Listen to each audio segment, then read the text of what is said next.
Magnus, I think the first time I saw you was, or I heard of you or something. I think it was you and Linus. You started to sort of have a national conversation about sort of incident command. I think it was before, or maybe at when you wrote the Taktikboken. But anyway, I saw you at I think it was after you did a presentation on a conference in Sweden, Skadeplatz. Well, it's the first time I saw you when you talked about how to do incident command, or at least a thought about how to do incident command.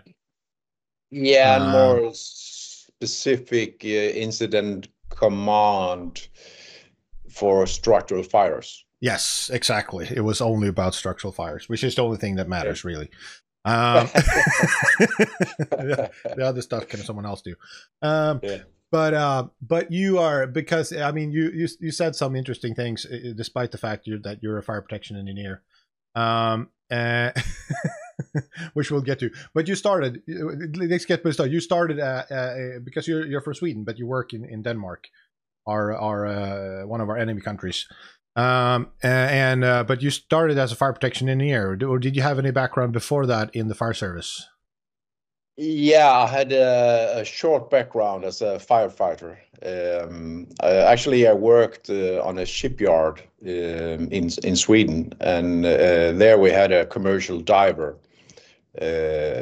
which I assisted, and we had some tasks collaborating with the local fire service. So I got in contact with the fire service, and then I started to get interested in that, and I became what's that called? Sommarvikarie.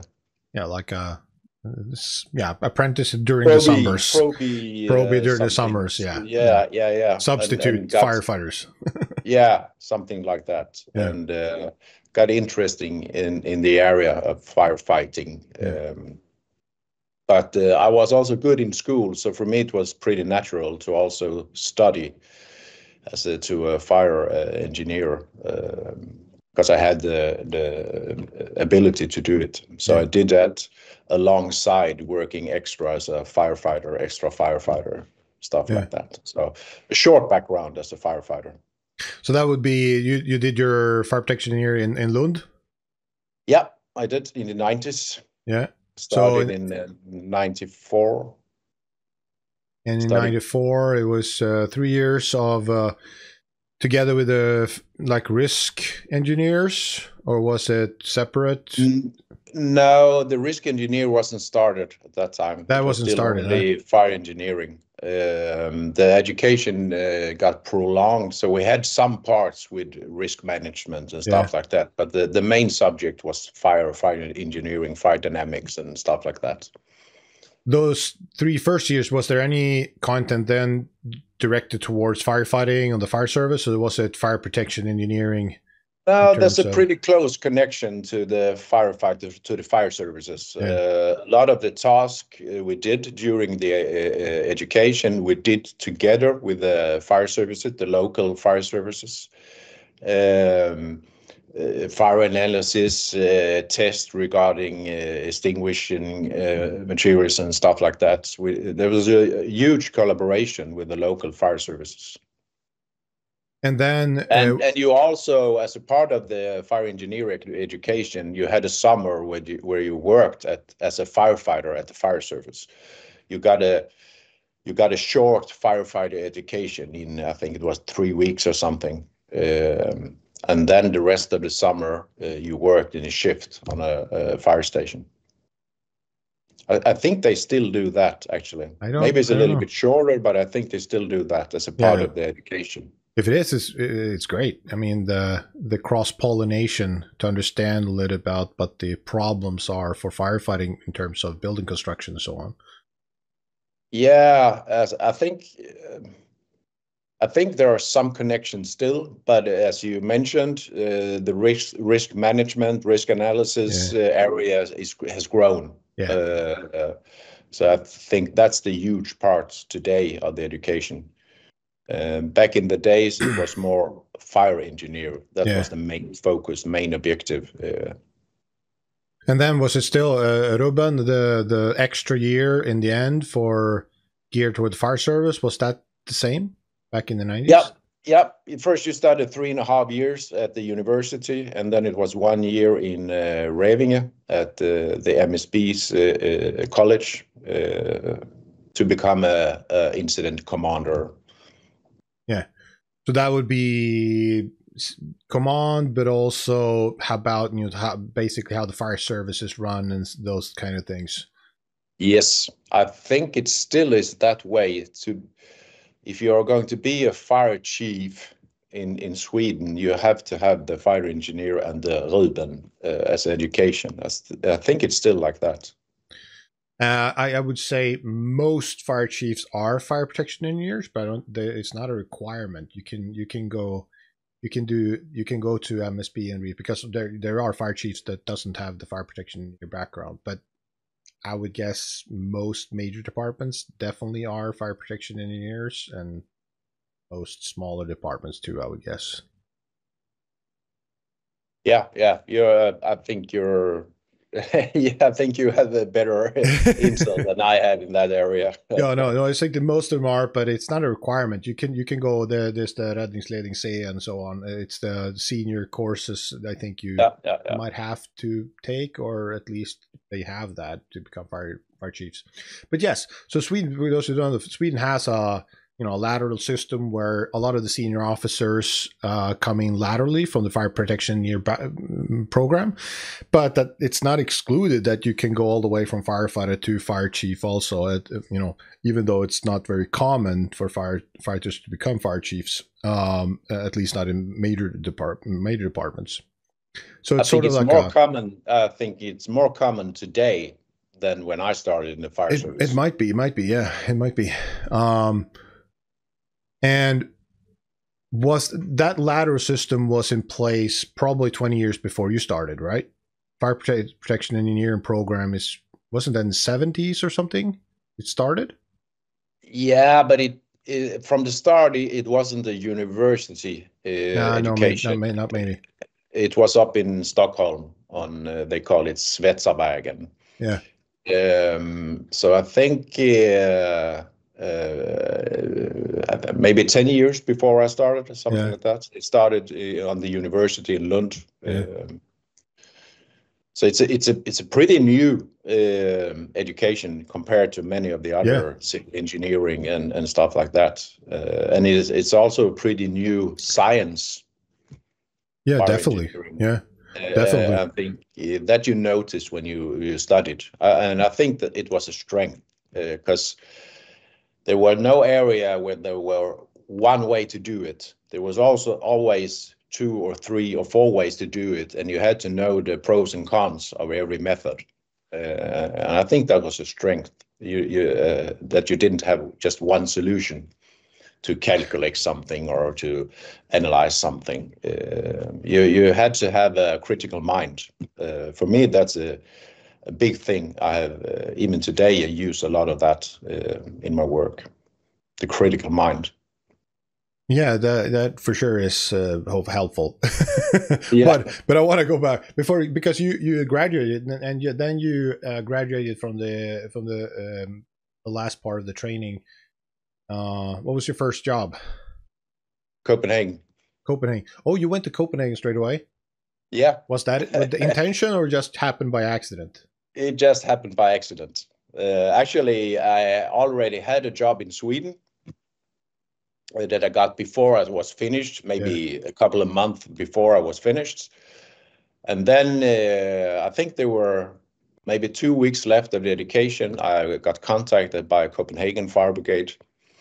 And the story is that when I studied in Lund, there was an exchange student from Denmark, which I got to know. We did some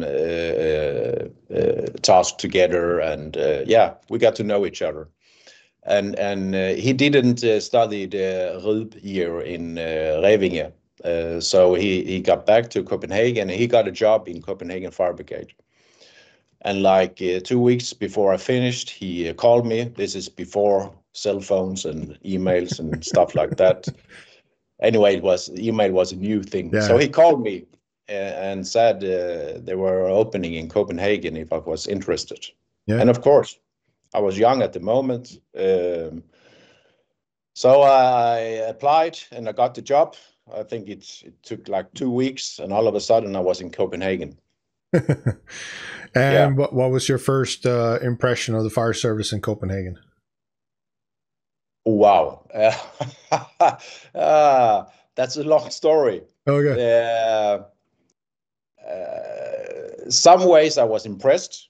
There's a lot of history and experience in Copenhagen in firefighting, but also in some areas very old school.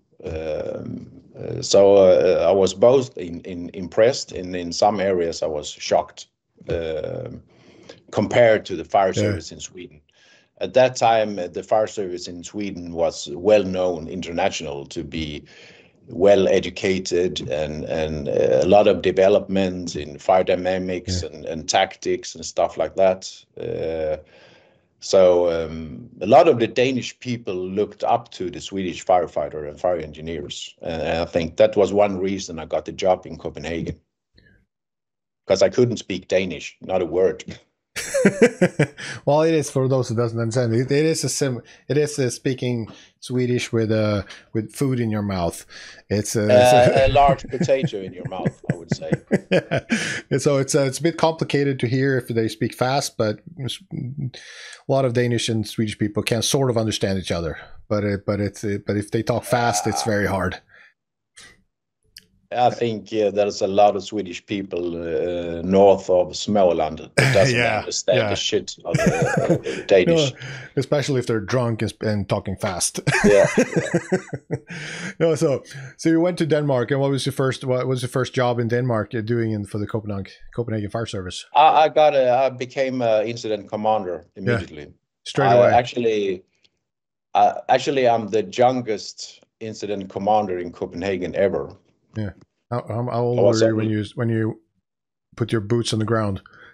25 years. 25 years old. And what was your reception from and I still don't understand how they could let me free in the streets in Copenhagen. With the senior commander helmet and going. Yeah. So what was your reception? Because I know in Sweden, even when I joined, I joined in 2002, 2004 sort of. It was still sort of, I wouldn't say it was a wound, but it was still not settled. The lateral transition of fire protection years coming in as senior officers, there was still some hostility about battle between coming up through the ranks and people coming in from the sides. How did you experience that in Copenhagen? But in Copenhagen, it was normal. There were two ways to become incident commander. Either the long way, you started as a firefighter and team leader, and you went the long way. Yeah. But they also had a tradition for engineers. They don't have any at that time. They didn't have any fire engineers in Copenhagen. But you could come as an engineer and become incident commander.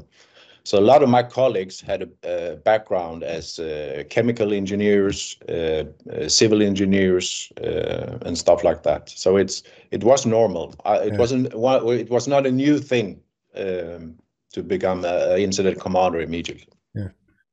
Do you remember your introductory training in Copenhagen? Do you know how long it was, sort of, and do you remember if you thought it was like rigorous, or was it? It was just very rigorous. Yeah? It was very rigorous, and that was one thing I was very impressed about, because they were well aware that my experience in fire was limited. Yeah. I had some experience, but it was not like 10 or 20 years experience. So the education was long. Yeah. The first thing I had to go all the education in Denmark. I had to take the Danish firefighter training. I had to do the team leader course, the incident commander course. That took like 3/4 of a year or something like that. And then I started the local training, and then that went on for a year, approximately a year. Yeah. We're pretty much full time. like 2 or 3 24-hour shifts every week. And the frequency for fire was high. I think there was a demand before you were even considered to be become the incident commander. You had to have like 250 incidents as a commander. So you got a lot of experience that year. That sounds excellent. I've never heard anyone in Sweden getting remotely that kind of introduction. No, I've never heard it, and I really got inspired of it because experience is a important thing when making decisions. Time-limited decisions, experience is an important thing, I think. Oh, for sure. It puts knowledge in context. Knowledge is like reading a book. I think also is important to understand things, but when you lack the context to place it in, and you sort of understand what it means to be stressed and the time limitations, that puts a whole different perspective on it, of course. Yeah, I think we will get there later in the discussion, but that's a very important thing to understand, the limitations in the brain and how we act under stress. There's a lot of the expectations and demands on an incident commander that's not realistic. Oh, for it's sure. Impossible. For sure, and we'll get there. I can just look at my brain, and it was horribly failing when I became an officer. Yeah. But yeah, because you started running as an incident commander, and that would be sort of the equivalent of a sort of battalion chief in the United States, or equivalent. Yeah, I'm not so good in the state system, but I was the highest ranked commander in Copenhagen Fire Brigade for all the fire stations. Yeah. And how many fire stations do you have in Copenhagen? At that time, I think we had 7 or 8 fire stations. Yeah, with full-time staff. Yeah, with full-time staff. Yeah, so I mean, it's a big responsibility. You also had did you have a personal driver back then? You know. Yeah, I had a personal driver, and I had an ordnance. Yeah. So I had 2 extra people on the car with me. Yeah, that was pretty luxury from a Swedish perspective. Yeah. And the incident command vehicle was a Mercedes limousine. Holy crap! I didn't know that. Yeah. Yeah. I didn't know that. That was cool. No, I saw because when I was there, visited, many years later, but then it was because I visited that was phenomenal, the video truck, the crew that went. We had it already when I started in '98. We had the video truck. A person that was documenting fires. Yeah, they just went to fires and shoot videos. I thought that was my dream job when I went there. Like going to fires, just shooting videos and learning and spreading. And I thought it was fantastic. Do you still have that unit? Nope. Budget cuts? Unfortunately not. But the time has also changed. Today we have a lot of cameras on the cars, on the helmets. Yeah. So it's not needed in the same way, I think. For sure. But I still miss it sometimes because the video man also had the ability to take his BI on the back and go inside the building filming. Yeah.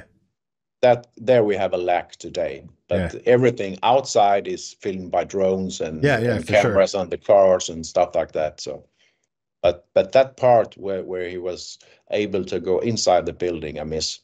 Yeah, and I know, and they were also, of course, excellent because they produced these. Every month it was like a training DVD with training videos for fires. Yeah, it was a training/news video every month. Yeah, no, it's fantastic. Yeah. Anyway, so I visited them, but then I thought you were down to maybe just the driver to the incident commander, or was it still? Correct. Yeah. Yeah. So the budget was squeezed back then. Yeah. Now you got a bicycle. And now we have a bicycle, yeah. No, we still have the driver. Yeah. No, I think that's excellent because, of course, how much work can you do when you're sitting behind the wheel? It's very hard to do anything. You could just drive. You can just drive. And your analytical level is very limiting when you're driving in rush hour in a huge city. It's more or less 100% focus on the driving. So it's a huge help to have a driver or assistant to help, of course. Yeah. So you started in Copenhagen. You had your introduction, got some time under the hood, and at some point you became, of course, interested not just in being an officer, but actually starting to developing incident command, and also the response to fires. What was do you remember sort of some of the moments where you realized sort of I have to do something about this, or that this, because you have a sort of, it's probably not one, but you have sort of go like, yeah, this is not working, this is not acceptable, I need to do something. I think that started from day one. Yeah, it started growing, if you can use that expression, because a lot of my colleagues that trained me was quite old, had a lot of experience, and of course all of their experience was really, really good. But I could also see from day one there were more to do. I think there were a lot of their explanations why they did that intervention that lacked some analytical explanation. Do you think it was your Swedish background, the training you had in Sweden, that made it? Of course, it was my Swedish background. I came from Sweden, and I could look at the incidents with other glasses. Yeah, I could see things they didn't know about, because a lot of the tactics and the way you deal with a fire is there's a lot of history and culture affecting how you work. And I can see it very clear today, because I have one foot in Sweden and one in Denmark. You see the differences. So how would you describe, where did you start when, and how, did you think about like, oh, I'm going to change this, I'm going to start teaching others, in Copenhagen? I started pretty early working extra at Revinge, the incident commander education, Ruben. I started pretty early working as a teacher there. And that is one way to affect the area. But it really, it took maybe 5-6 years or something like that. So somehow I think it's important when you're training people, it's important to have some experience yourself. When you're teaching people, you should normally be how should I express it, a level above. In Swedish, it's called överhöjd to those you're teaching. To be able to put it in a context, you have to have some practical experience. So the things you're saying are not just theoretical. You have to be able to do it in real life firefighting. So maybe after 5 years, I started getting some tasks in Copenhagen, training new incident commanders, training our drivers, assistants, and stuff like that.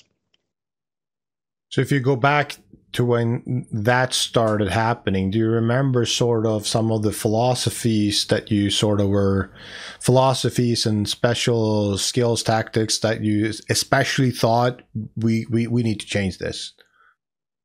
Yeah, I remember it clearly when I taught in Sweden, because the Swedish incident commander training is very theoretical. There's a high level of analysis capabilities, and I think in many ways they neglect some of the more practical things. I can make an example which I remember clearly. That is, maybe people think it's too basic, but you have to, your equipment, your radio, your lamp, your clipboard, or whatever you use as an incident commander, you have to have check on those, 200% check on those. I kind of noticed that a lot of incident commanders, when they are stressed, and then the phone rings, and then they look for the phone. Where is my phone? You don't need that extra stress when you're already stressed by the incident. Yeah. So I remember that's a copy paste from my time in Copenhagen. I clearly remembered my first day of training in Copenhagen.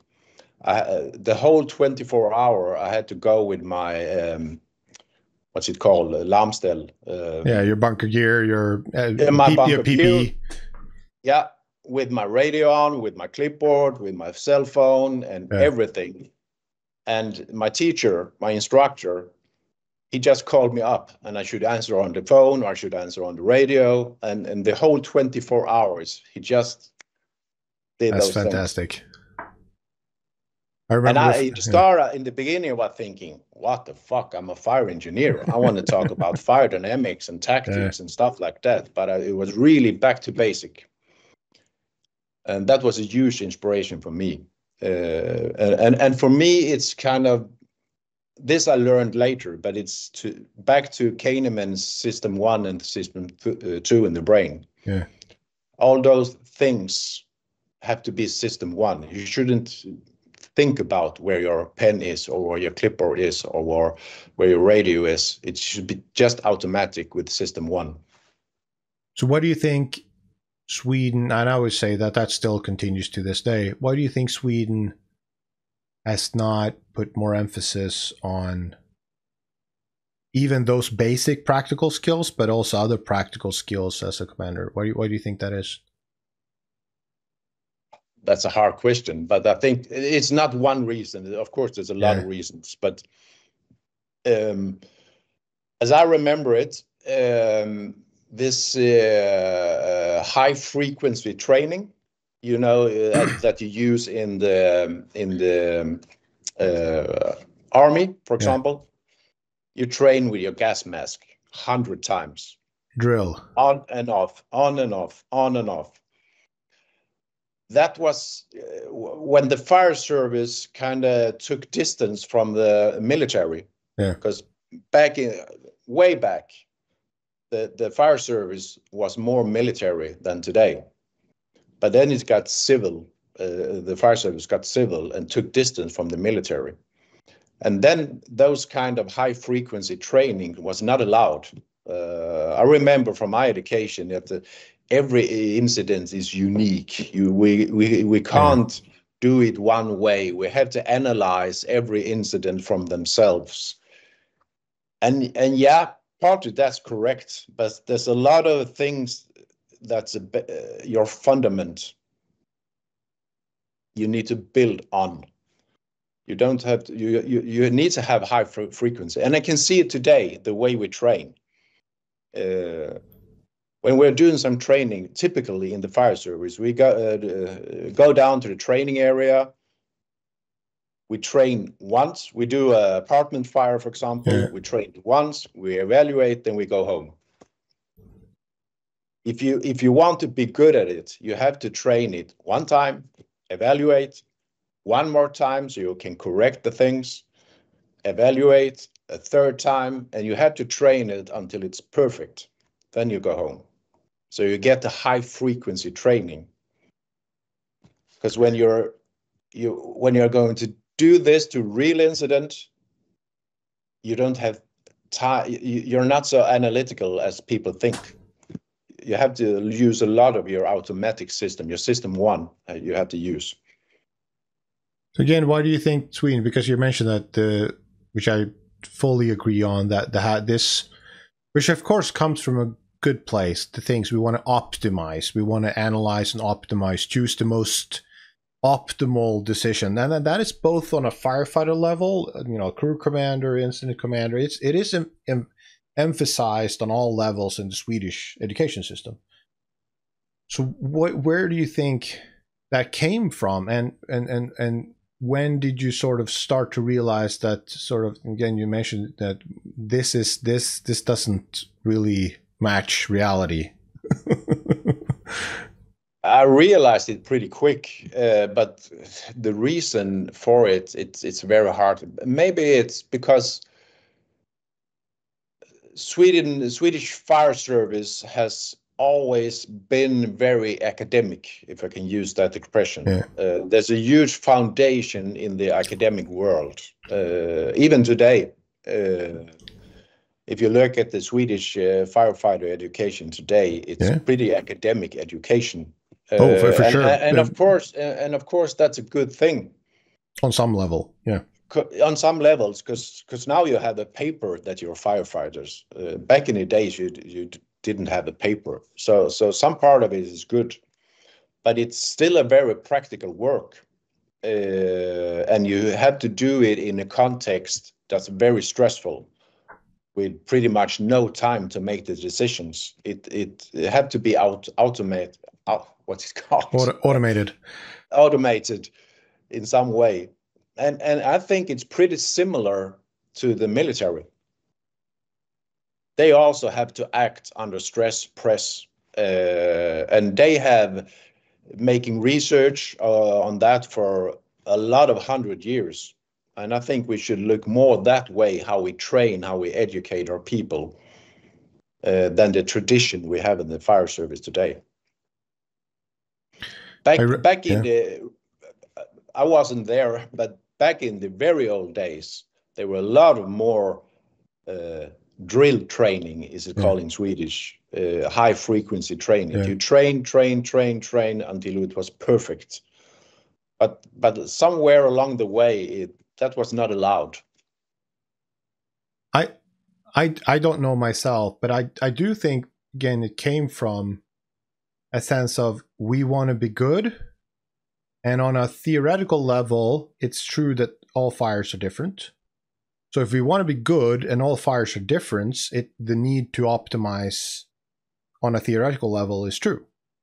It is. It is just that when you crash it with reality, that you don't have time. You don't have all the factors, and you don't have time to analyze the factors anyway. So you're left with sort of the thing. And I remember myself when I first started getting interested as a fire instructor and so on, and started thinking about training sort of in that sense of why we do things. When I sort of, my aha moment, one of the aha moments was when I started reading the training manuals for the military fire service in Sweden, and their command books and so on. And it was sort of like, this is a different world. And this described it because I've started getting to the American Fire Service recognition, prime decision making. I've started economist books and so on. I've started, getting into that rabbit hole of different things. And when the Swedish Fire Service was so obvious, like you have to drill first, and then when you know the basics, this is how we do fire, shoot at the enemy. And then we can start to improvise and tweak. But we need some foundation to stand on.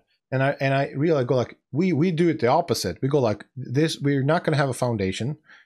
We took away all our standard operating guidelines sort of when I started. They were mostly gone in the Swedish Fire Service, and everything was the fire service should, the officers should go out in the fire truck. The stupid firefighters should just stand there waiting for the officer to make a decision, and then the officer points, we're going to do this and this and this, and the firefighters do it. Because you can't do anything because the officer has to optimize the decisions. So in that sense, you can't have standard operating guidelines because there are no standard fires.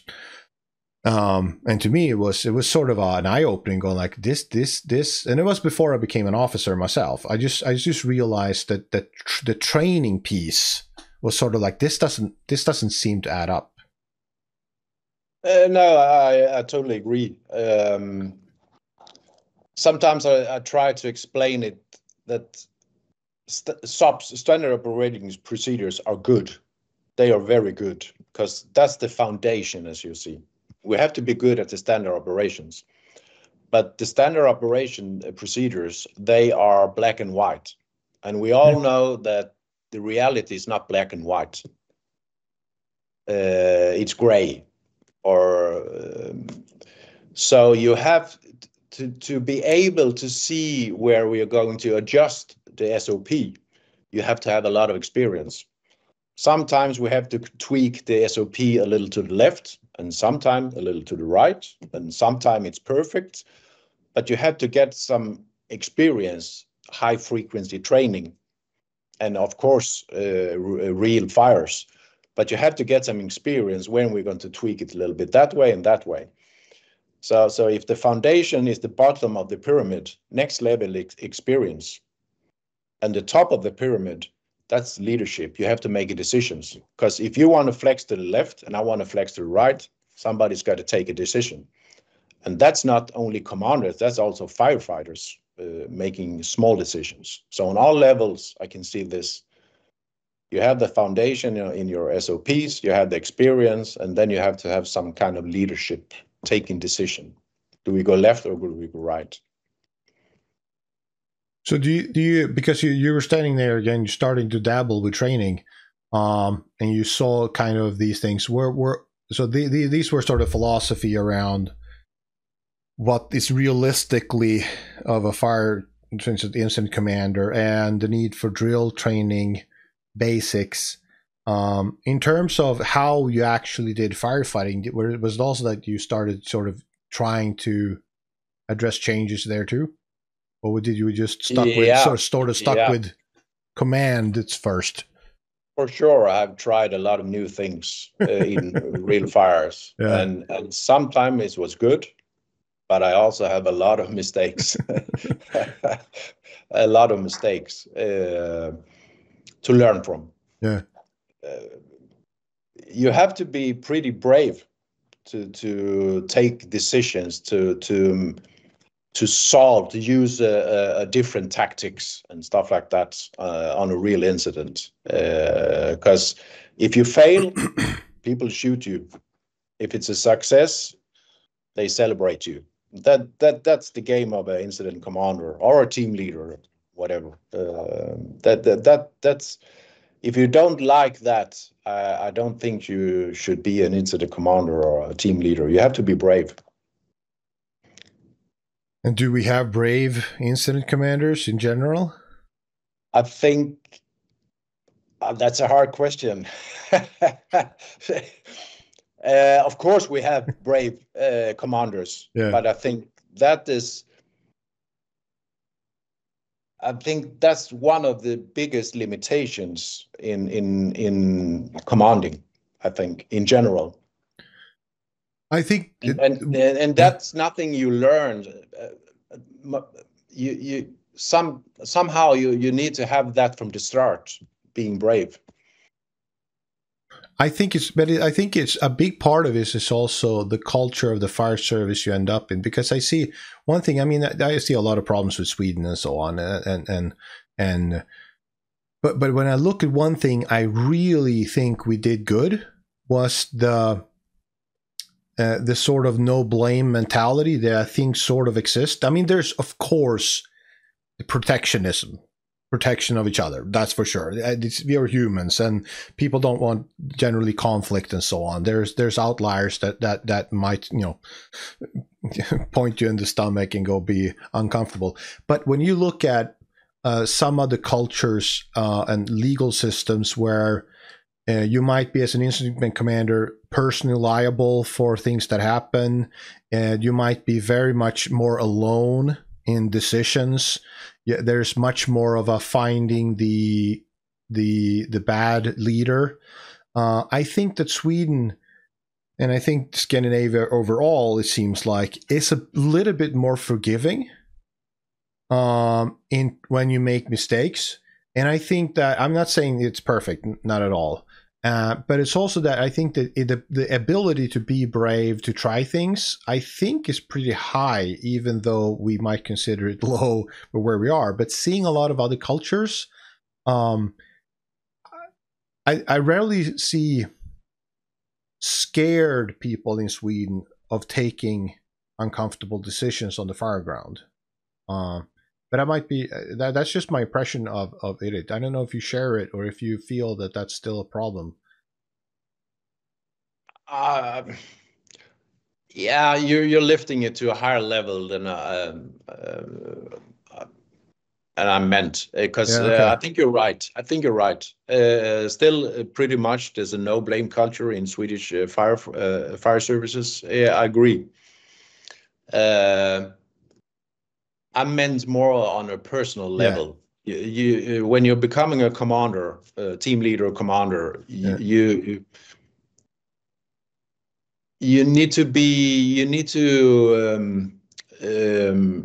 comfortable on that podium, because every time you take a decision, people can criticize you if it was the right decision or the wrong decision, and you have to be comfortable in that. And as a commander, you take a lot of decisions, and every decision cannot be the right decision. Oh, for sure. For sure. Oh, yeah. No, it is. I've made a lot of bad decisions through my career, but I try to learn from them every time. Yeah. I have never ever been commander for an incident that has been perfect. There has always been something we can do better. So at some point you got to the point where you even thought, I need to write a book about this because Sweden is just horrible. No, but at some point, no, it was not. That was not the fact. Actually, I had after working 10 years in Copenhagen, I had a period of 1.5 years where I went back to Sweden, working as a commander. Yeah.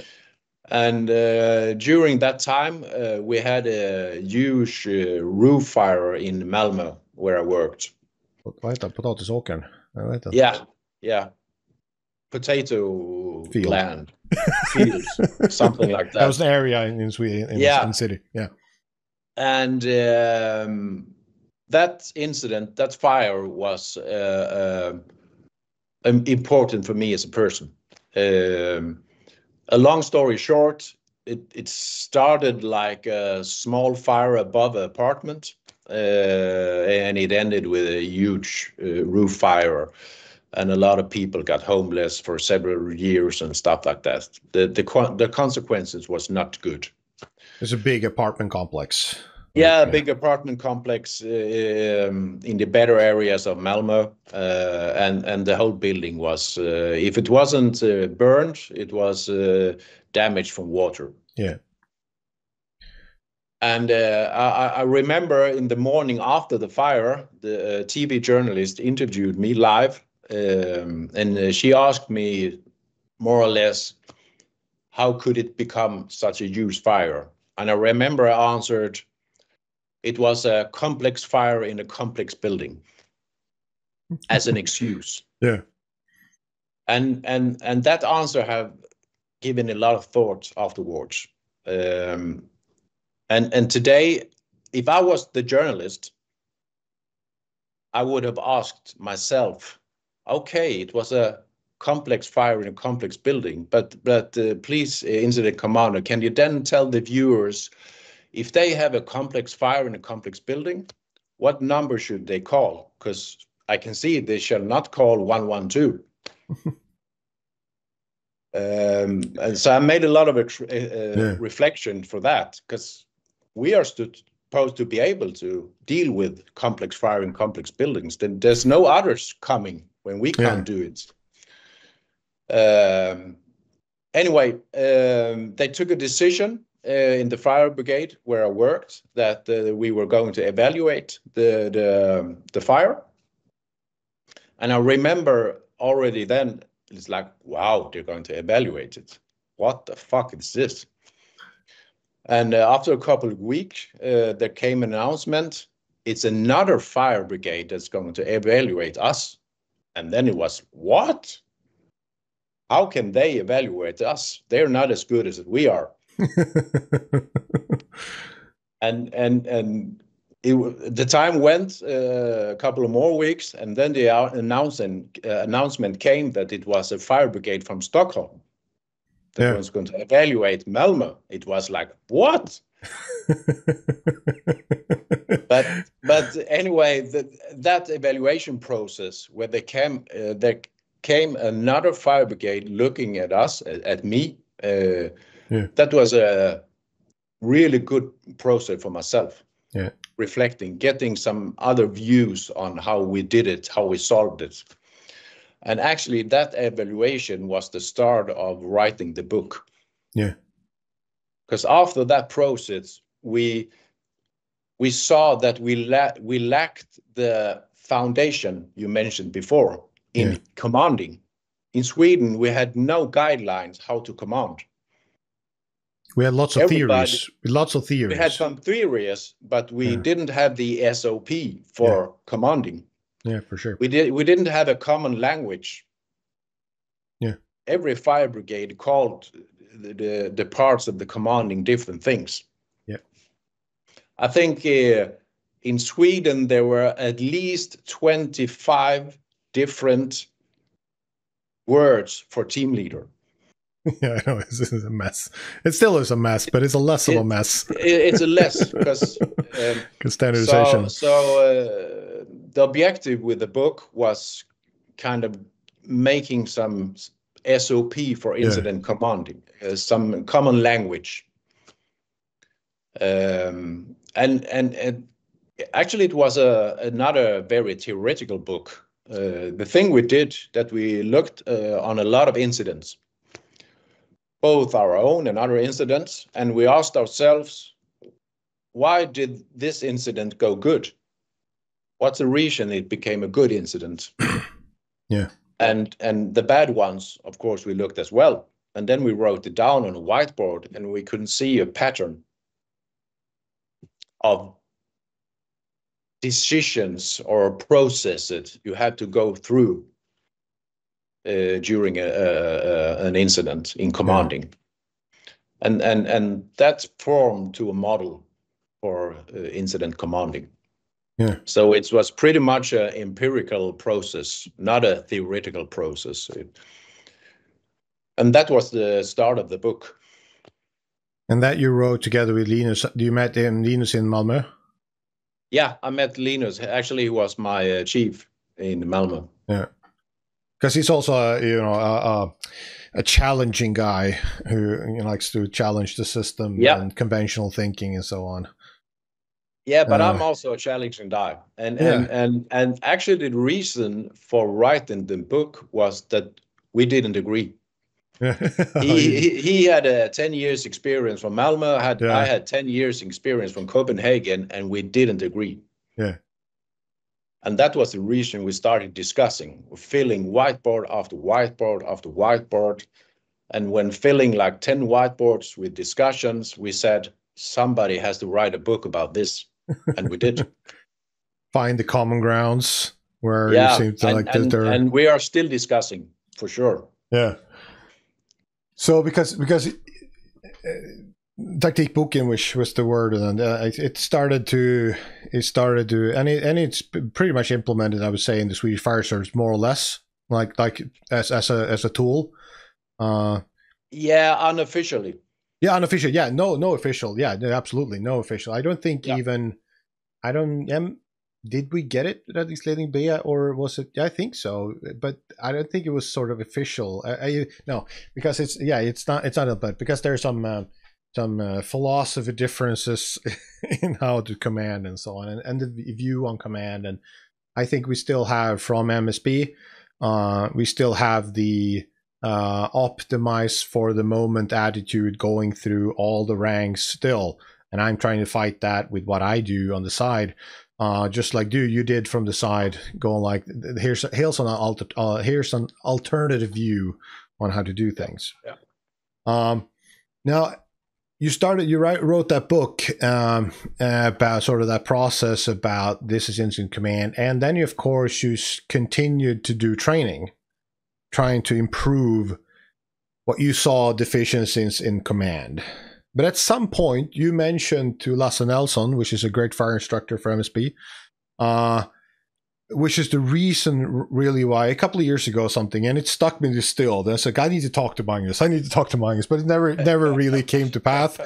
Like you said, like I am frustrated with the lack of progress of making fire incident commanders better. I'm trying. You can explain this later. But making incident commanders better and getting more efficiency on the fire ground. Like there was some.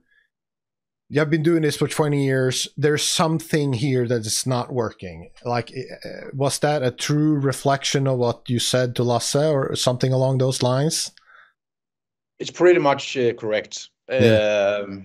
I got frustrated and a little bit tired of it. And it was not only that I didn't get the effect I wanted. It's also when you've been doing something for 20 years, sometimes you have to do something else to keep the motivation and stuff like that. So, but the main reason was that I got frustrated because it didn't get better. And it's not better. Do you mean the incident command, or do you mean your responses to fire overall? It's more the system. It's not the individuals. It's not the commanders or team leaders. For sure, it's not them. When they are new commanders, they're still highly motivated and stuff like that. But out in the fire services, and I will probably get a lot of shit for this, but they don't take commanding seriously. So describe what you mean with that. In general, there are exceptions. Of course, there are exceptions. But in general, commanders don't get enough training, education to fulfill the demands there are on a commander. Yeah. To be a commander in that context, making decisions, making an analysis in that context under high pressure is a very complex work. And if you look in general in Sweden, the commanding is some part-time extra you do for sure. On in some cases in your spare time. That's the impression anyhow. Yeah. You're very limited. Very few incident commanders are recruited on the basis of how good of an incident commander you are. Yes. You are recruited on other merits. And you are not a commander full time. No. You do other tasks in the fire services typically. And then when the bell sounds, you go out and then you're expected to make all these complex decisions. Of course, not to all the incidents, but when there are some more complex incidents, there are demands what you're going to do. And that's not realistic if you compare that to the training commanders get in general. I see very, very few fire services that has some frequency on the training. Most places is like 1 day or 2 days or 3 days a year or something like that. And most trainings are theoretical. They invite me to tell me about taktikboken for 7 hours theoretically. Yeah. Of course, that can be inspiring. It can be motivating. It can be a part of the foundation, but it doesn't make them better commanders. You have to do this. You have to train it as realistic as possible to be good at it, because the decision making, the analysis, also as with the firefighters, it has to become a part of your system one. So you have some RAM up here left for the hard decisions. What do you think are the reasons for this lack of focus, lack of dedication, lack of resources to command training? Because we are not very good in general to measure the commanding, the result of the commanding. Yeah. It's a hidden box. And it's also hard measuring it. Yeah, for sure. I'm not saying it's easy. It's really hard measuring it. But just a little example from the science. At moderate stress, that part of your brain where the stuff you only have read but not have tried practically, it locks off. at moderate stress. And then I think all incident commanders should go back and ask themselves how many new guidelines or whatever they just have read, but they have not tried it. Yeah.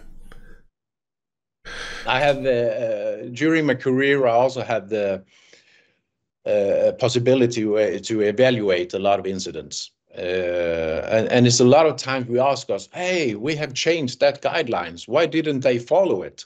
Yeah. And then we go back and look. Yeah, we send it on an email. Please read this. And then we expect them to do it under a real incident. Yeah. It's not realistic. And that's not me saying it. It's the science saying it.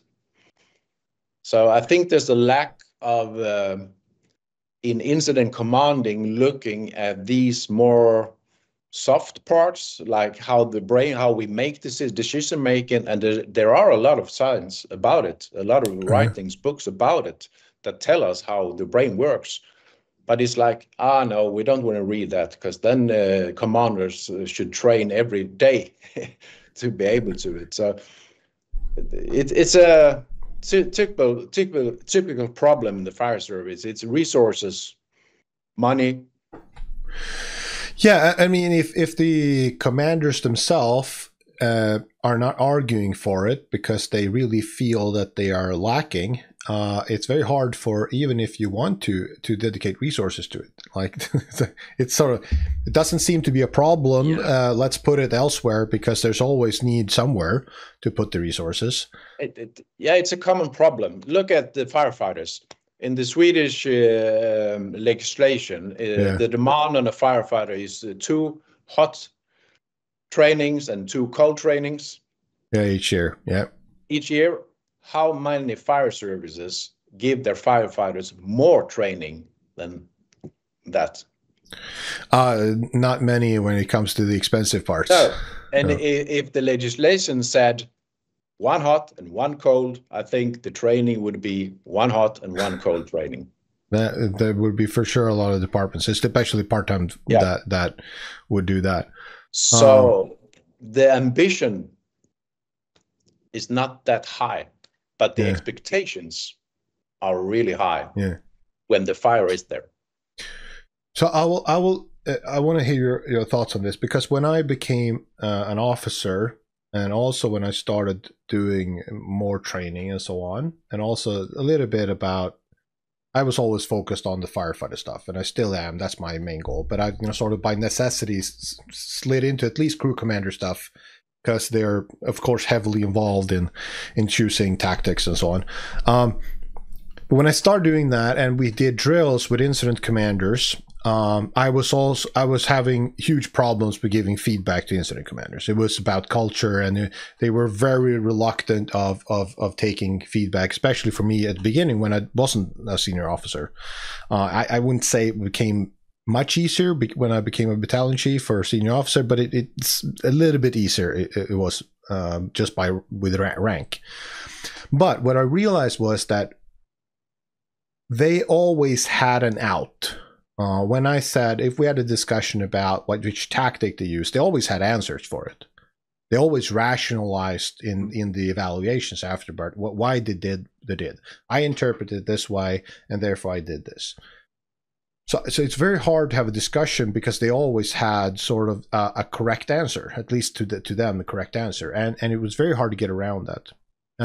And I didn't really, because I felt that they had made a poor decision, but it's very hard to get through to that sort of where the problem was.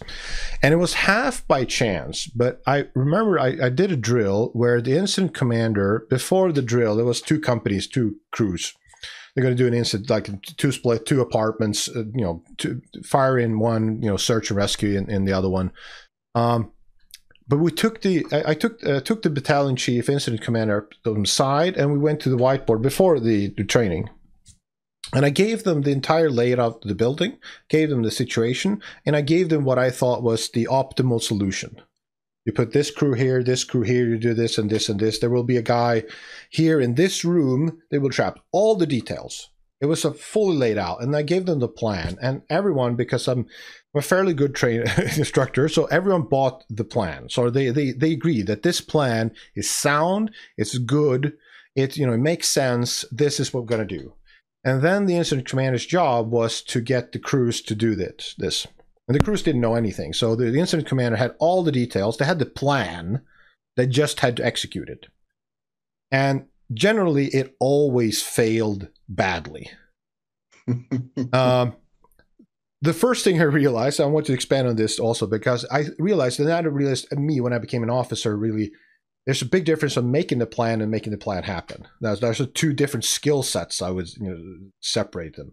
But also, that was the first really good evaluation we had with the incident commanders, because they came later with their hat in their hand and said, this was not okay. This was not what I expected. I did orders, they were misinterpreted.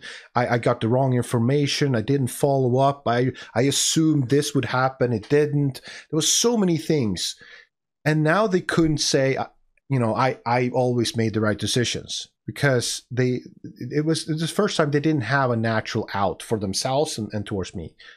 So I want you to expand on sort of the thing about both the feedback part and sort of realizing the two different skill sets and how you think about sort of those things in your own words and how you want to describe them. The thing you mentioned here, I recognize it very much. Not because I have done the same kind of drill, but yeah. For me, a huge change in my career was when I started filming myself with a helmet cam. Yeah. We were one of the first fire brigades starting filming. This is long before all legislations and GDPR and stuff like that. It's long before GoPro. We started to film. And for me, it was a huge eye-opener looking at these films in several ways. First thing, I realized how poor I was as an incident commander. And second, I realized how important communications are. Yeah. Because as a commander, it's not me that's going to fight the fire. It's some other people are doing the things I want them to do. And that is so hard to get some other people, and most times you go through a team leader, so it's another filter before it ends out with the firefighter. And that process, it's so hard. I think most people underestimate that part of this. Yeah. You can be super analytical, you can really make the right decisions, but the hard part is getting other people to understand what they need to do to fulfill this decision or that tactic, or whatever. And that was really a huge eye-opener. And I see a lot of commanders during the evaluation of an exercise or a real incident that say, but I said you should do this. Yeah. And then you have to look at yourself. Yeah. Because it's my task as a commander, it's not saying it. It's actually to get the other people to understand it. Yeah. Two different things. It's really two different things. Yeah. And when other people are supposed to understand what I say, I have to make sure they have the right education, the right training, the right facilities, they have time listening and stuff like that. That's a huge part of being a commander. I'm leading people. It's not the robots or computers that do what you write them to do. It's people, it's humans. Yeah. And that how often do we train that? No, it was one of the things I realized when, again, became an officer, that I basically got what I would perceive no training in how to communicate. Oh. It was basically we sort a little bit of training we got on sort of forming a plan. Not much. It was very little about actually doing firefighting and so on. It was mostly about organizing the sort of incident scene, like, you know, getting sort of subgroups and dividing the responsibilities and so on. That was sort of one of the main tasks, and of course laws and so on. But it's very little about communication, because you mentioned before, which I think is one of the things we didn't have, and still to a large extent don't have, the same language when it comes to fire and firefighting. What was your experience with that in Copenhagen about that sort of, if you use the word, the language in Copenhagen about doing fire? In general, in Denmark, it's better with a common language, because they have national guidelines for it, and they've had it for many years. As long as I've been in Denmark, there's been national guidelines. And actually, the guidelines are common with the police and the health service, ambulance service. And that's a pretty, compared to Sweden, it's pretty unique. So you have a common language, you have a common model how to deal with it. And of course, that's a part of the foundation we talked about earlier. Then you can, then that's, okay, the foundation is there, now we can go on. So that's a better thing about it. But even if we have the foundation in Denmark, it's still communication is still hard. So when I evaluate incidents, every time we go back to communications. And communication for me is not only when we're talking on radio or together, it's also a common view of the incident. Even if we are standing in the same spot, looking at the same thing, we see different things. But we don't talk about it. We just assume we see the same things. You learn that when you do training and you go and you say, okay, when you see this, do this, and you go like, but the mental image I have in my mind when you say, see this, do this, is entirely different, which is what part of the reason I started using videos all the time, because for training, because sort of at least try to create a when I say, if there's smoke coming from window, this is what I mean. Like it's not this, it's because there's so many variables. But I do some training with commanders where I show them a video. And even if they are seeing the same video and they are not very stressed, they see different things. And sometimes it's crucial things they see different in a different way. And that's so important to understand that this is hard. And that's what I mean with the lack of training from commanders, because this is complex. This is very complex. I'm not saying that the foundation and the training we are doing is bad. It's good. You have to have knowledge about building structures and fire dynamics and tactics and stuff like that. But there's a lot more you have to be good at as a commander.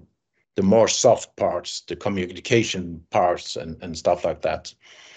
You need to be able to understand how your brain is working and functioning during stress and stuff like that, to see your own limitations.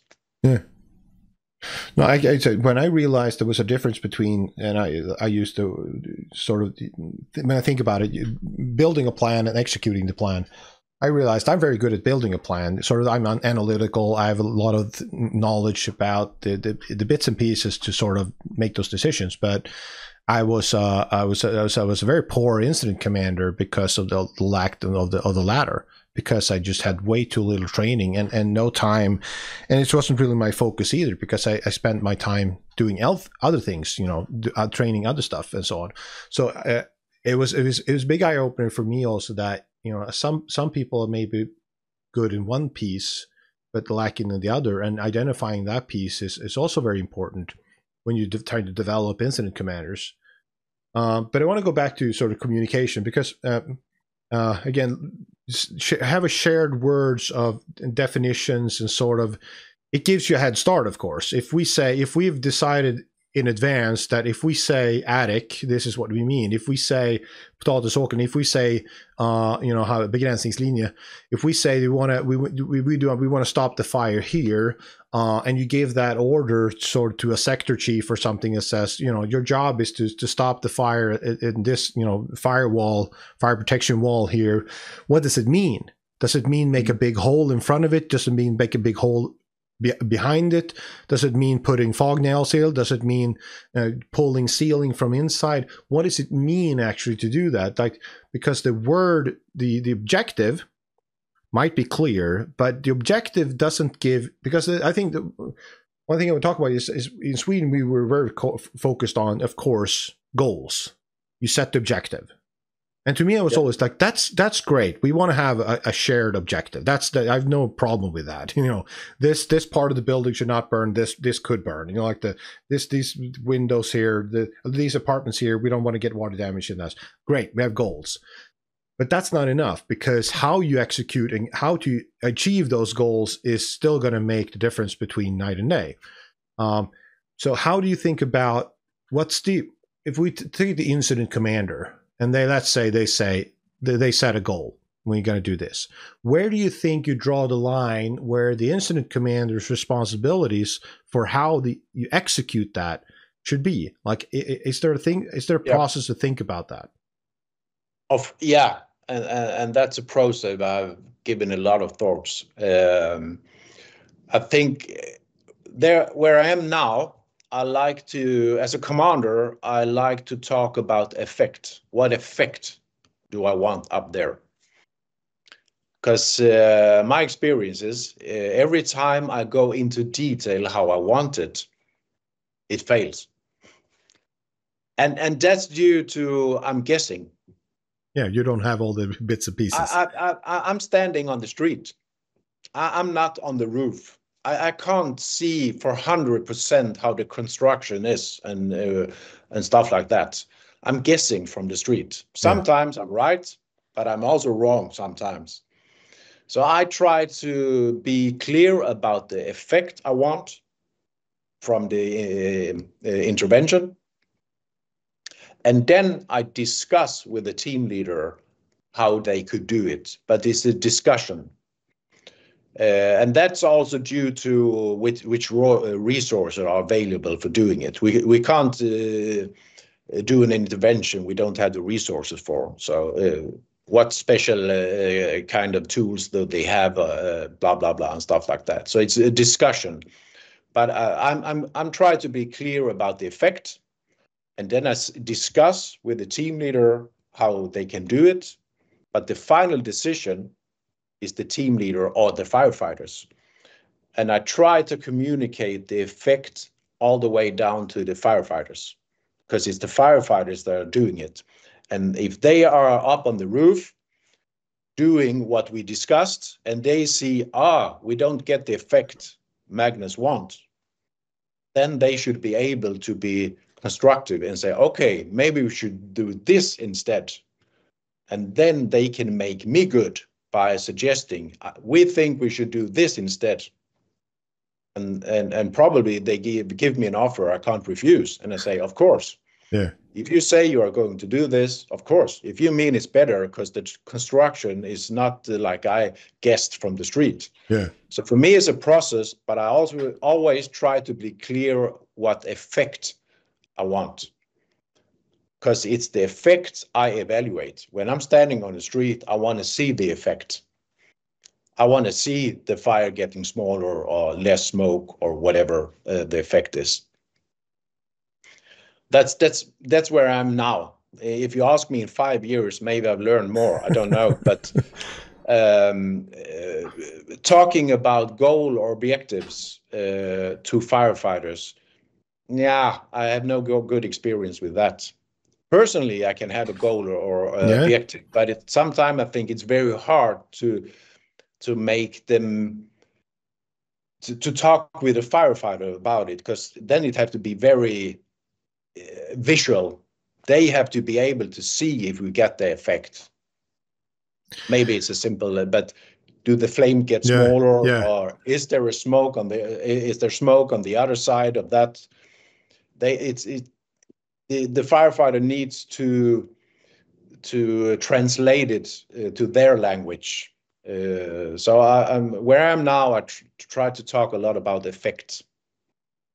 No, I can relate to that. I think that's good because I always struggled it because another problem with goals is, of course, we had some totally unrealistic thing for incident commanders that you were supposed to set a goal with the incident basically when you arrive with you're standing outside the fire truck and go like, yeah, I think it will look like this when I go home.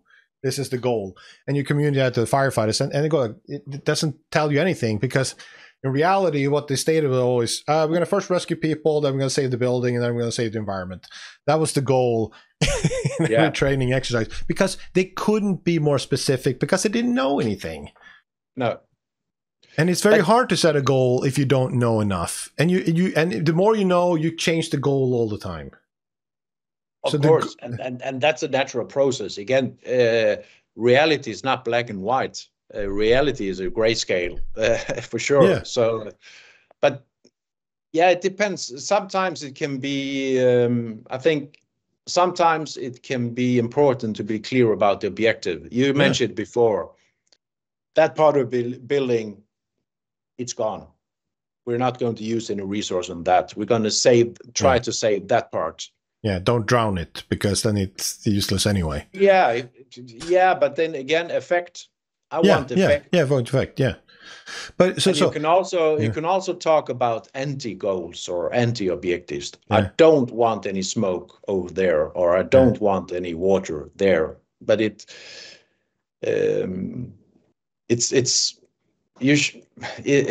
not useful using these political goals like. No, they are going to move back tomorrow. Yeah. What do I know? I have no fucking idea. There's a lot, but and I mean, there's a lot of other things that they can affect if they can move back in tomorrow in the house. And it might be if you're an incident commander 2 hours into a complex fire, then those kind of goals become, of course, more because you have time and so on, and you start thinking about the long term. But when you're a crew commander or a first arriving incident commander, I think I use the word in Swedish, but basically task goals, which would be exactly what you describe effect. I want your job is to make sure that this part here is pressurized and we don't want smoke over here. Like do that. I think that's a good sort of a medium where it's actionable. It's actionable, and exactly you say, you can very easily measure the effect on a firefighter level. Are we achieving this objective or not? Now, with goals, if you go like to communication, I want to jump on another thing you said was, I was taught, and to give you an experience, I was standing on training exercise, and there was they were doing smoke diving on the ground floor of a villa, training. And there was, of course, a team inside. There was a smoke diver leader in the front door doing door control. There was a crew commander on the outside. And was an incident commander. There was a second team on another floor. But anyway, so they were going to do ventilation and put a fan on there. And I sort of went to the incident commander to go like, there's a window here you have here. All the air is getting out through those two windows on the left here. It would be better if you want to clear the apartment, just make sure they close those windows here to sort of get because they were struggling against the wind, so it was hard to ventilate. So you want to have as much power as can. He was going, oh, that's a great idea. So he went to the crew commander. He was standing 2 meters from the windows. He went to the crew commander, explaining what he wanted done. The crew commander went to the smoke diver leader. The smoke diver contacted the smoke divers inside. They aborted whatever they were doing to go back and close these two windows. And then the whole process probably took, a couple of minutes. It was not one, it wasn't maybe 3, 4, 5 minutes.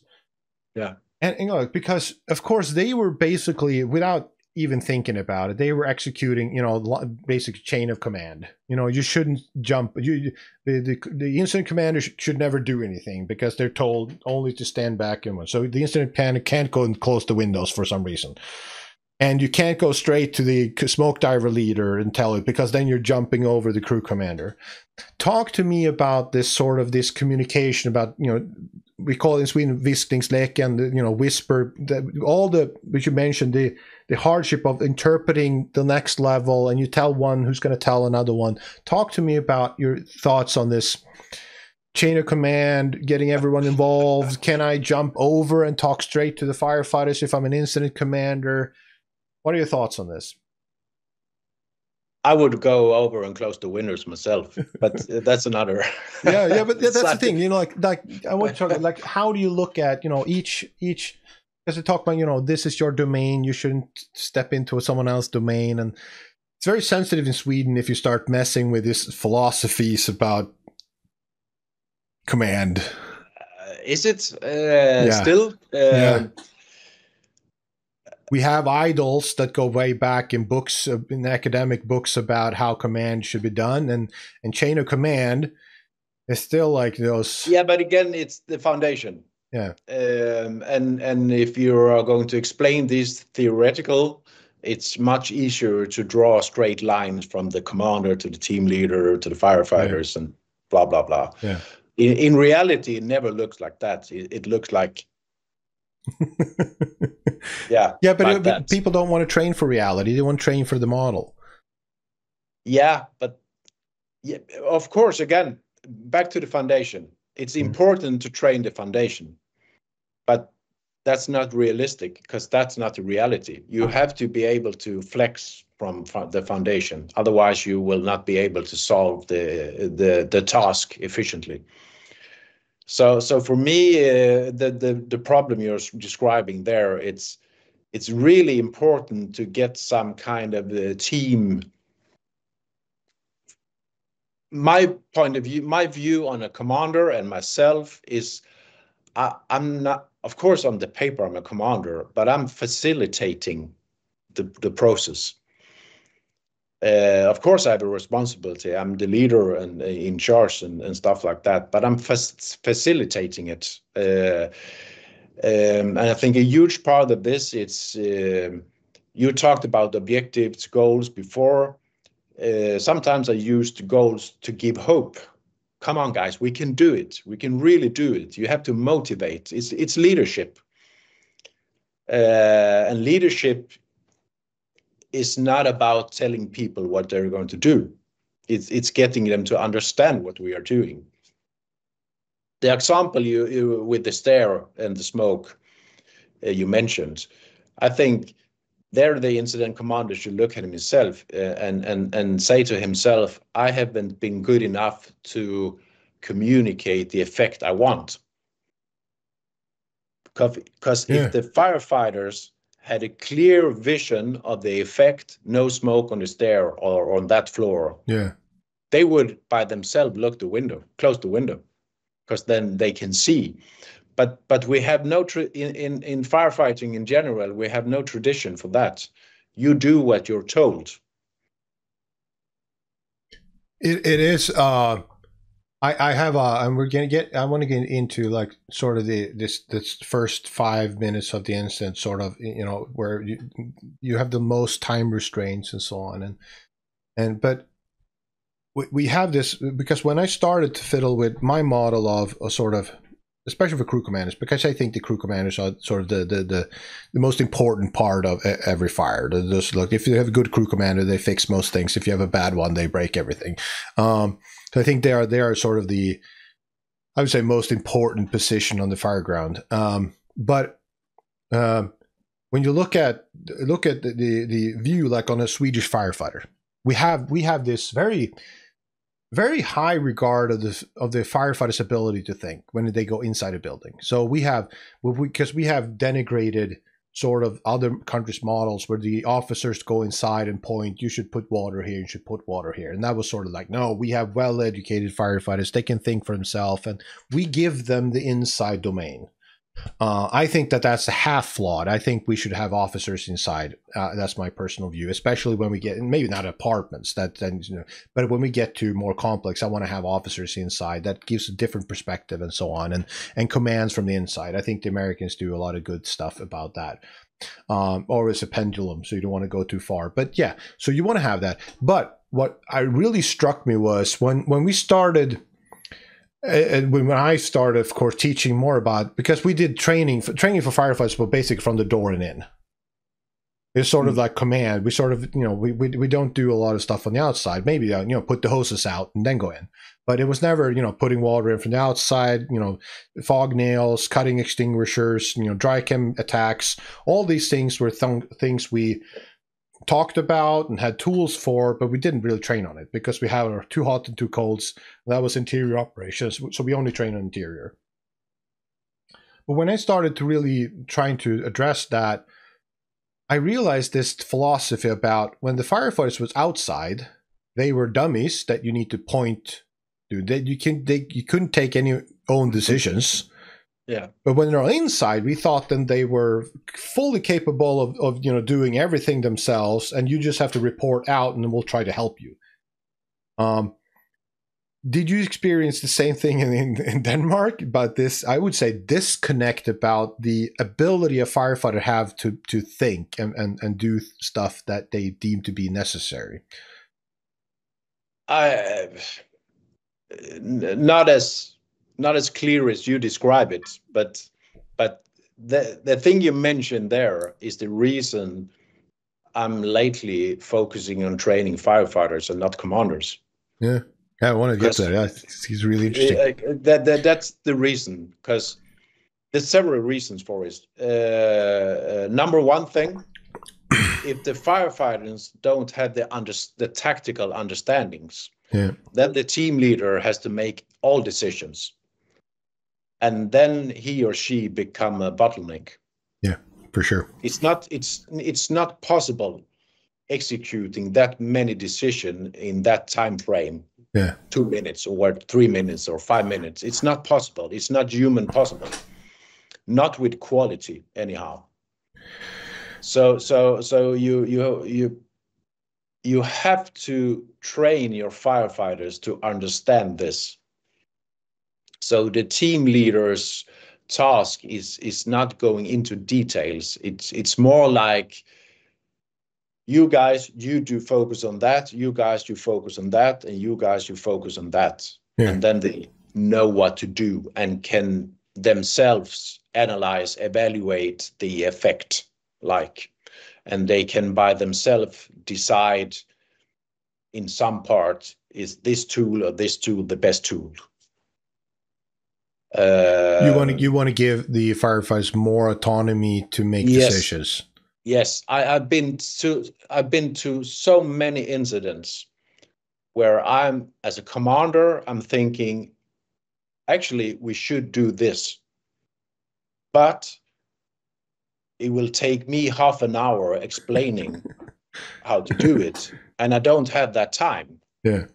So we just do as we used to do. And when you experience that, you need to be critical and think, okay, then I have not trained my firefighters good enough to understand the context, to understand the tactics. I had when I became an officer and realized my own limitations. I thought, I'm a nerd. I think about fire and firefighting a lot. And when I go to fire, I realized I am, like you say, I am the biggest bottleneck. I am missing obvious things. I'm making poor decisions because it's too much. Yeah. It's too much, especially when you start up. So I go like, if my brain, I wasn't going, my brain is more stupid than anyone else. I think like I have a medium-sized brain. So there has to be others having the same problem. Maybe I notice it more because I know more things to look for because I'm a nerd. So maybe I know more things where I fail.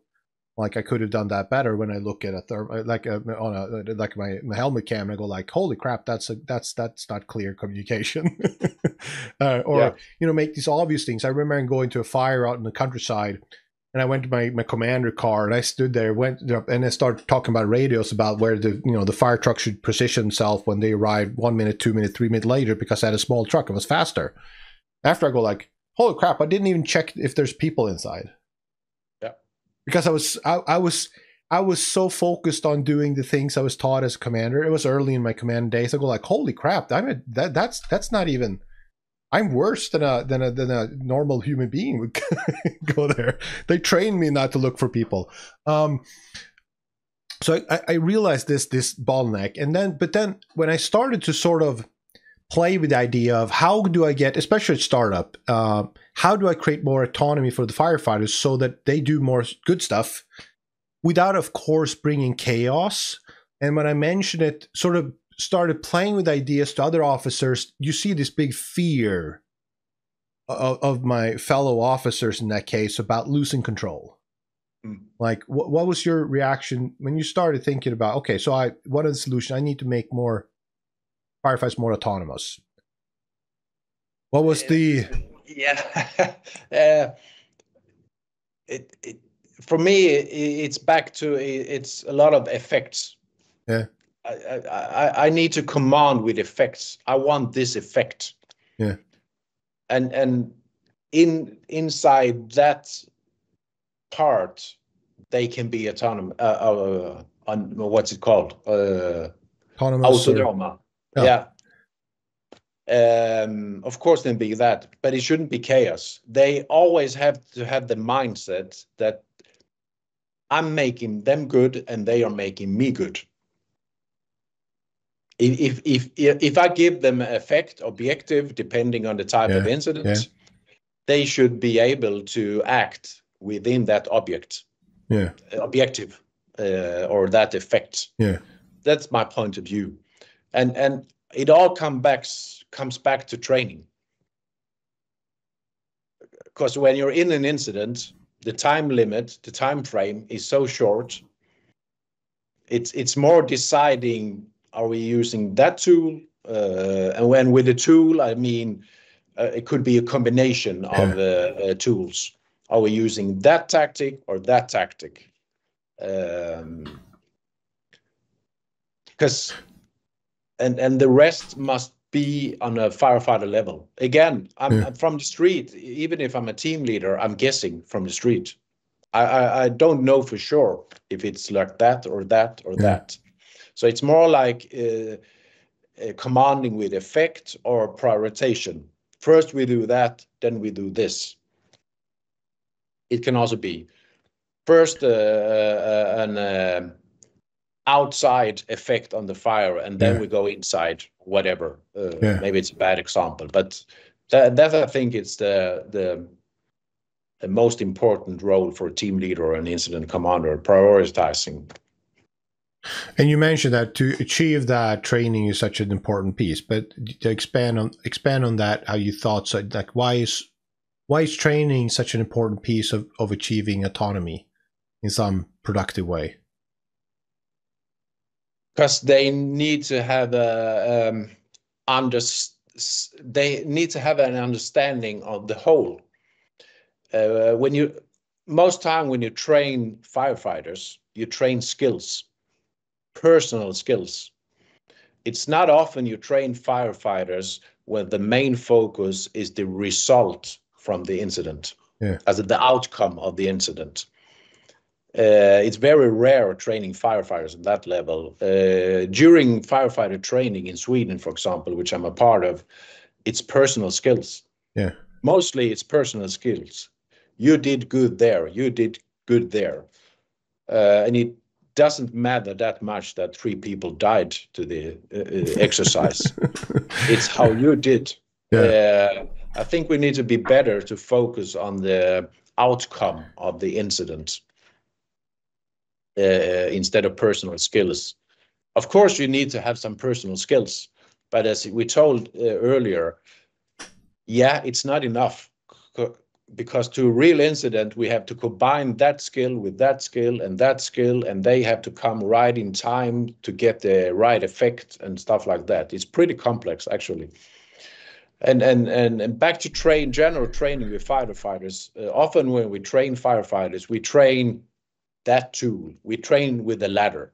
And when we're finished with that, we train with the hose. And then we train something else. But in real life, we are using the ladder, the hose, and all kind of, and it has to be timed to get the effect you want.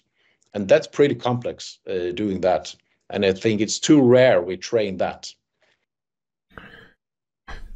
I think, again, I when I started sort of formulating my own opinions and thoughts about sort of, especially crew commanders and so on, and sort of having those realization personally about me being the bottleneck, I started looking into, like you said, the military, prime recognition, decision making, OODA loops, those kind of where, mental slideshow, do this, see this, do this.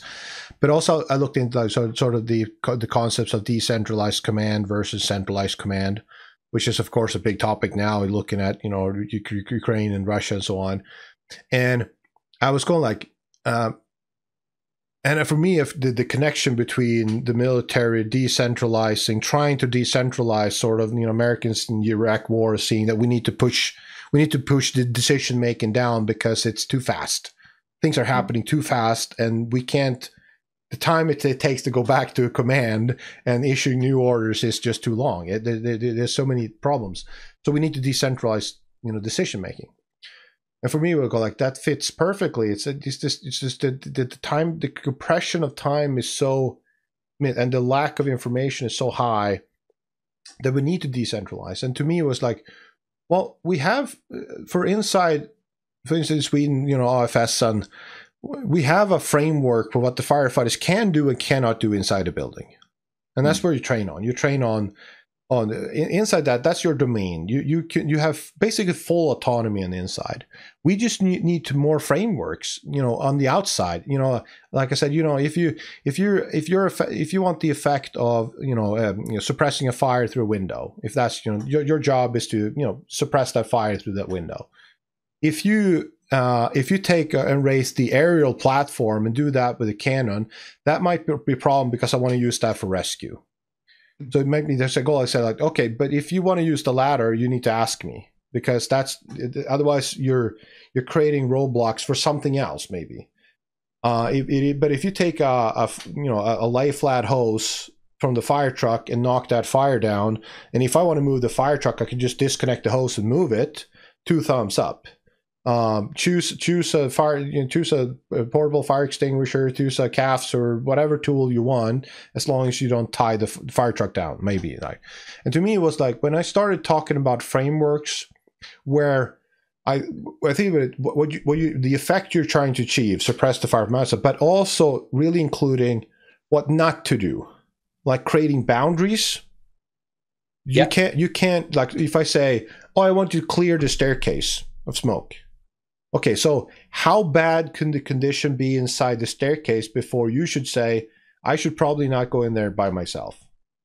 Like if you have a raging fire on the basement below you, probably not a good idea to run up the staircase without controlling the door below you or something. Like there has to be boundaries where you have, this is the objective you're trying to reach, this is the boundaries.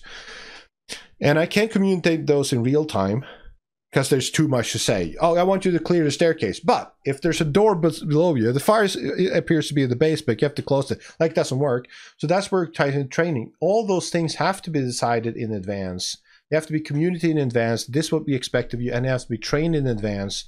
So now we can, if we have, smoke in the staircase, we have those. At least I know as a crew commander, I won't have Johnny running in the staircase up to the top floor, open a window if there's a fire in the basement. Because I totally agree. But again, I will say it's very hard to get all those restrictions in SOP. The SOP will be very long. I'm kind of back to high frequency training. Yeah. When you train a lot of scenarios on the same building with the same staircase, and one scenario, the door to the basement is closed, and the next scenario is open, and then you get discussion about that. Again, you have the foundation, the SOP, and then you have some experience with, as you mentioned, no-goes. Don't do that. That's a restriction. You're not allowed to use the ladder. That's a very good example of the level of training you need to achieve to be effective if the team leader is not going to be the bottleneck, as we discussed, because it's impossible to overview and make all those decisions on an ongoing incident. It's pretty much impossible. And that's I think it's a good example of the deep understanding of the tactics, the consequences for firefighters. I've tried sometimes letting firefighters to an exercise being the team leader. Yeah. Inspired by the military, where you're trained to a command level higher than where you're acting. Then you get to know each other's sides, and you're being good to making each other good. I love that expression. We are going to make each other good. Yeah.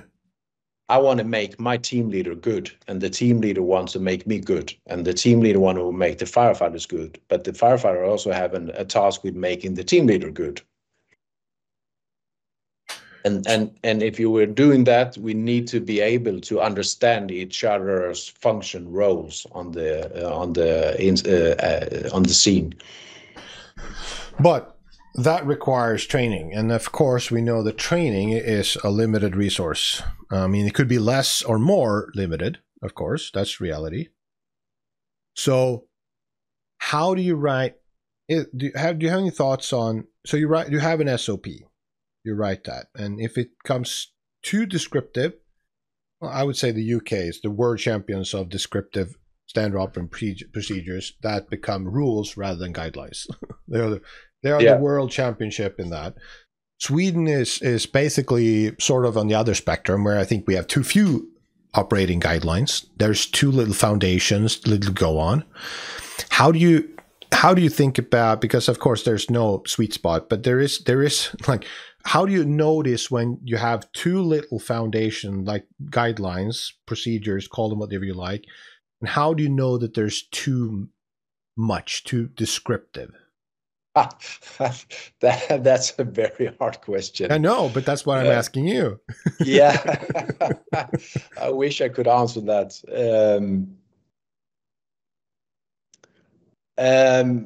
Spontaneous answer. The amount of SOPs, you have to be able to have them on your, what's it called in English, ryggmärg. You have to know them instinctively, know them. You have to know them instinctively. Yeah, you can't read up on them. Otherwise it's not a good SOP. Yeah. Simple enough to remember. Simple enough to remember. Yeah. During action. Yeah. When the amount is bigger than that, it's not effective, because you don't have the time. Even if you have it in your pocket, you don't have the time to read it. Yeah. I've had so many action cards SOP in my pocket. I've never used it. Never ever I've used it. It's just there in the pocket. But you know what they're good for? When you build them for yourself, you think about it. Yeah, that's when you're learning. Yeah. But during an incident, it's not useful. That's at least my experience. It's not useful. No, it's not mine. But I have found tremendous amount of value building them. It's like writing, I think for you, writing a book, it's like building training materials.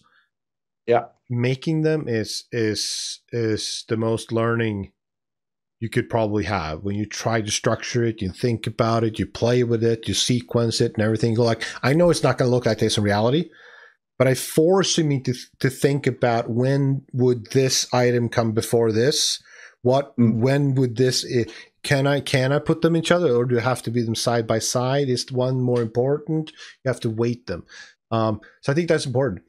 I'll let you say, because I asked an American, Tim Sandelbach, the same question.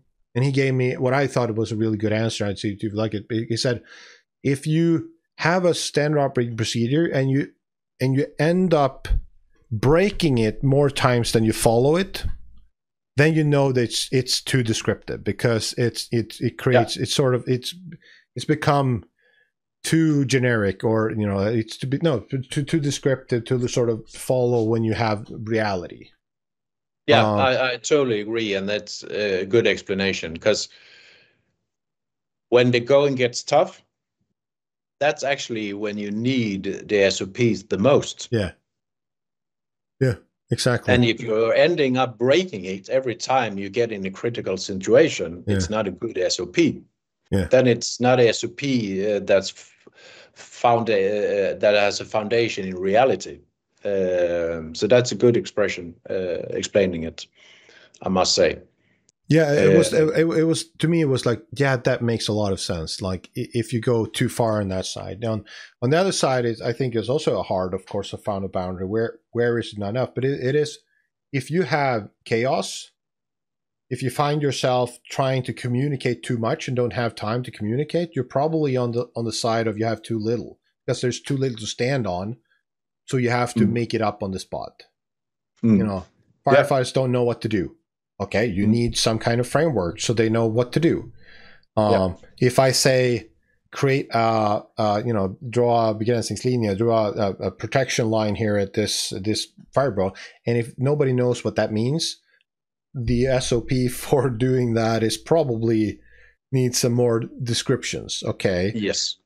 Generally, we try to make the hole here. Generally, we cut here. Generally, we try to cool here, and so on.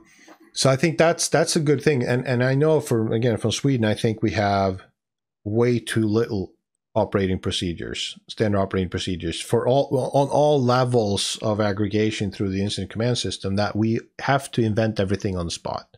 So you have this phenomenon of, you go to a fire and you don't want chaos, so you tell your firefighter to stay in the fire truck, because you can't let them out because they might do something, and then we don't want that.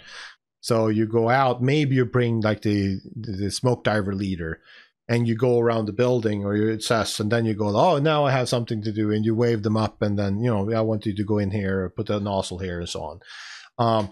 We should go like that. So there's 5 brains here in the fire truck, and we're just going to let one work like that. That's not acceptable. This is not acceptable as a way of doing business. But that's what I was taught, basically, because doing it the other way, that let the firefighters do whatever they want, that was chaos, and that was, of course, the sign of a horrible commander, because you're not in control.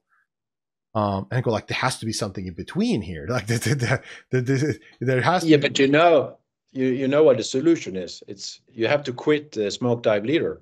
The smoke diving leader is integrated in the Swedish legislation. You can't just quit it. But it's funny you mentioned it, because in Denmark we don't have any smoke dive leader. You don't have that in most countries. And I can see a huge difference in the flexibility in the tactics, and we don't have the same legislation around that area. We're interior work, and we're a lot more flexible.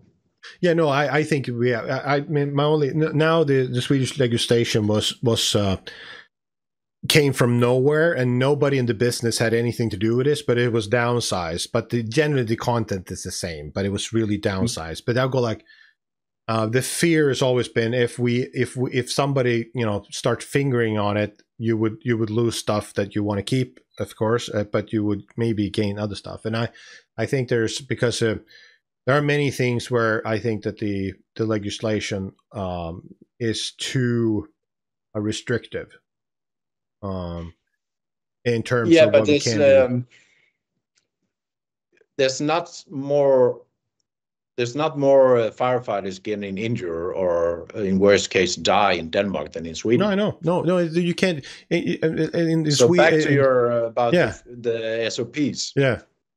No, it is. It's like, I mean, in Sweden we have this vision. In America, every firefighter is dying every second, but they're not. They're not dying.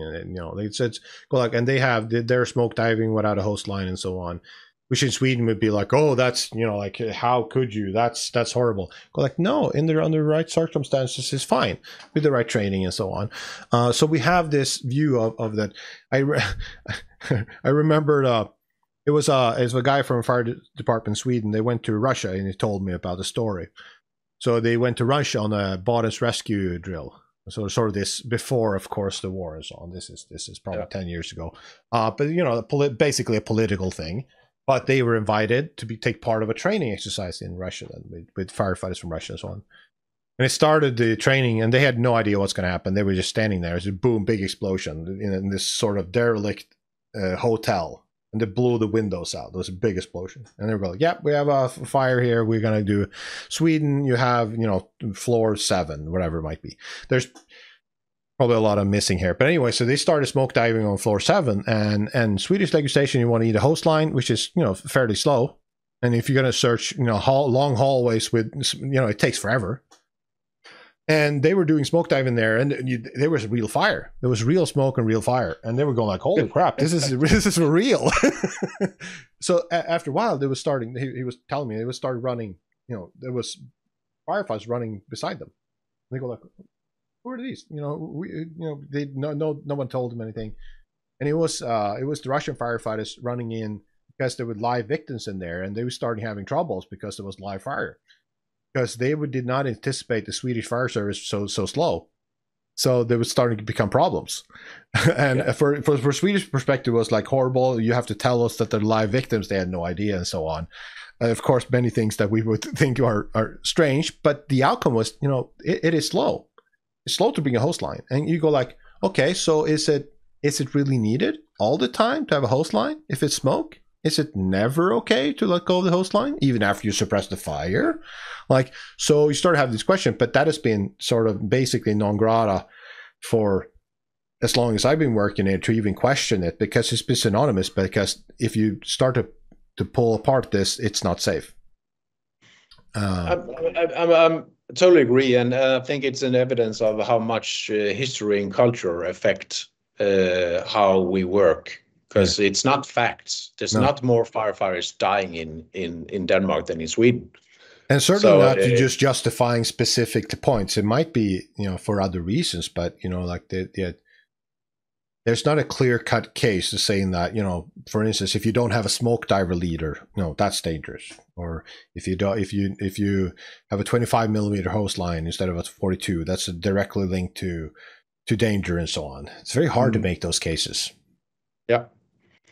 And it really affects the way we work.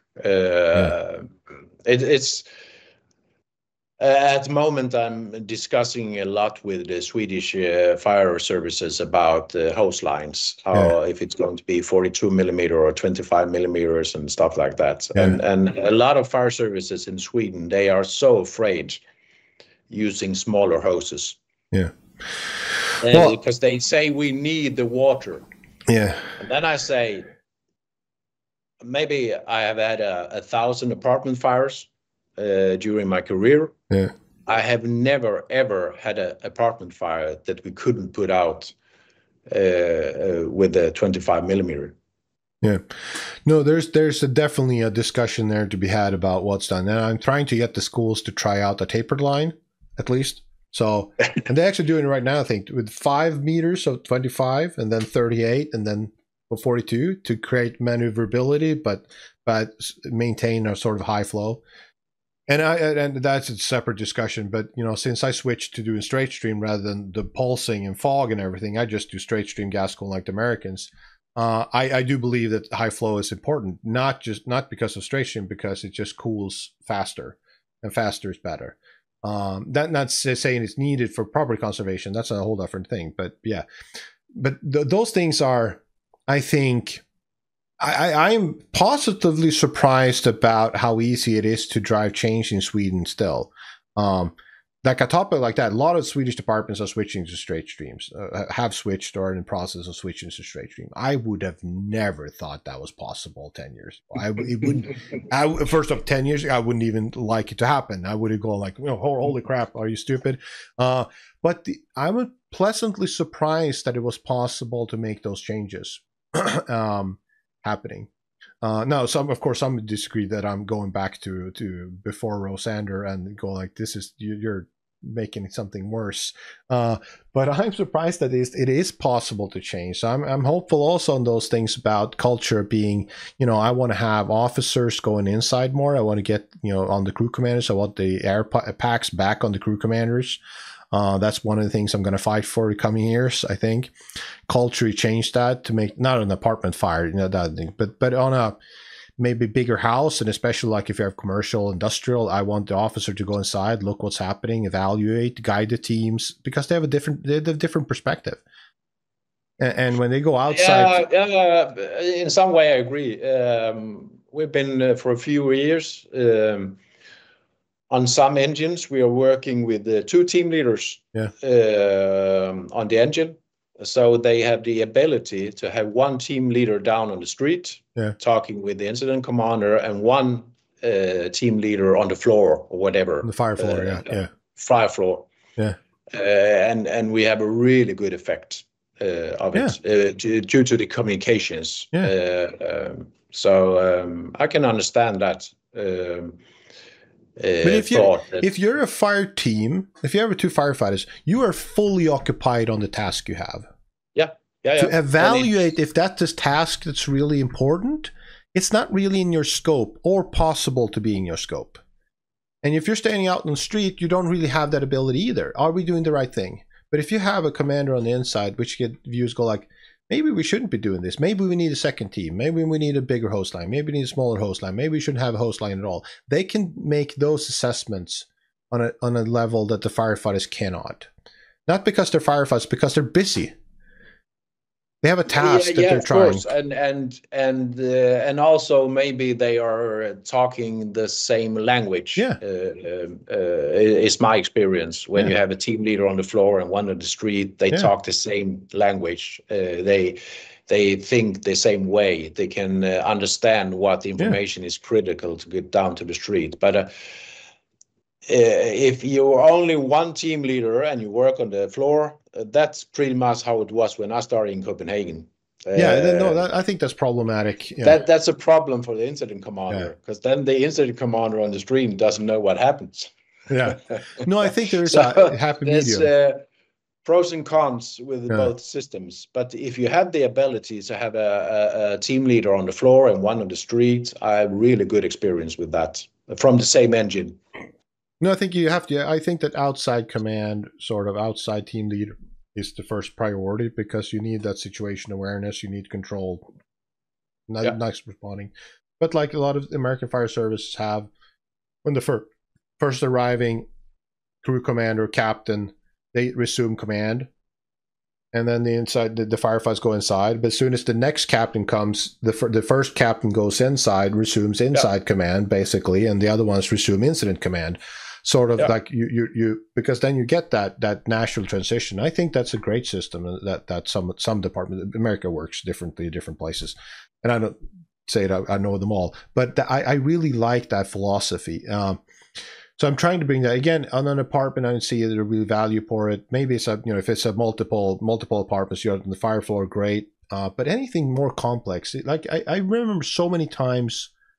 The firefighters are inside, like industrial, whatever. There's a fire in a duct somewhere, and they're going to describe through radio to the incident commanders and all the officers on the outside what is happening, what they need, and everything. It's so hard. Just send one of the crew commanders in, have a look at it, go back. They go out and draw on the whiteboard. They talk the same language. I think this is the problem. We need a team on the roof here. We need this kind of. And we have sort of stuck in. If you're not standing, like I become frustrated because at training exercises, if there's if the incident is starting up and the firefighters are putting out the hoses, for instance, and there's a problem with a hose somewhere, it's always inbuilt in the Swedish system that the fire officer in that case can't go and fix the hose. Because you shouldn't really do anything, because you're losing situational awareness. You're losing like the overall picture of what's going on. And I go like, holy crap! Like in the military, you're saying that the crew commanders or the first line officers, they're the ones, they're in the trenches. They're I'm not a military guy, but reading it, they're the ones going to fix running with ammunition, fix like the oil in the machinery, because that's what you need. You need to fix problems. Then you also need to get back and have sort of, are we doing the right things? Yeah, it seems like it. And then get forward again.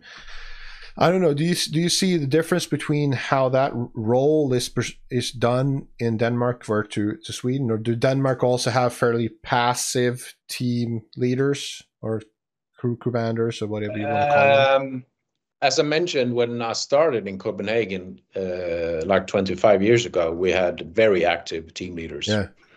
They were a lot of the time on the stair. Yeah. Sometimes they were calling on the radio, Magnus, please get me another hose. There's flame above my head. So maybe too active, maybe. Maybe too active, like. And now we had then we pulled them out of the building. We like I mentioned, we took away the breathing apparatus and stuff like that. And now we actually the last 5 or 6 years we are getting back to more active team leaders. We are calling leading in the front. Yeah, it's more a pull command instead of push command. And that's due to experience. Like I said before, when you're standing on the street, you're guessing. Yeah. And it's hard getting the information you need from the firefighters because they're busy. Like you said, they're working. So we have really good experience. We tested on a few stations where they are with the 2 team leaders, and we have a really good experience from it. I think it's really good. If I talk to, sorry, go ahead to do that.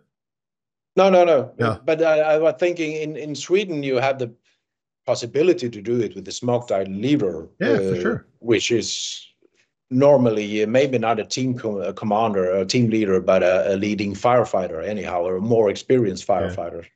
Yeah. Well, that's the thing. If you go back in time to where the smoke diver leader was, it was basically most often it was another crew commander. It was the sort of the senior second in command, the running up. Brandfellman. Yeah.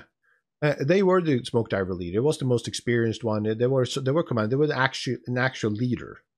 Yeah. But that fell apart for many reasons. Budgets, culture, and resources. The education system has changed in Sweden. So that fell apart. Now it's basically a glorified hose pusher. And a lot of stations, like in part-time, it's most of the times the most recent firefighter put in that position because you want to have the more experienced one going inside doing firefighting. So it has degraded. Now, it's very different. So some departments, they still have a very high degree of training and so on to do the smoke diver leader, but in general, it's not a leader anymore. It is just a person doing door control, feeding hose, sort of servicing maybe checking the retreat path, some of those more sort of things. But it has lost its original purpose. Now, I think for a good reason, because I think that when you go back 20 years, we only had one method. That was the interior attack.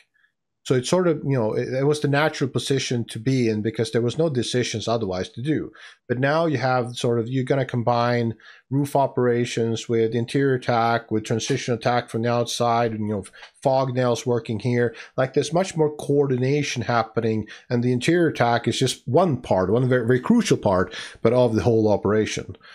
So maybe that's also part because it lost its leader role because you couldn't really lead the incident. You just led one small part of it, and that I don't know, but yeah, I would love to bring that back, the inside outside command more. I would love that you're looking into that in Sweden again. It's still.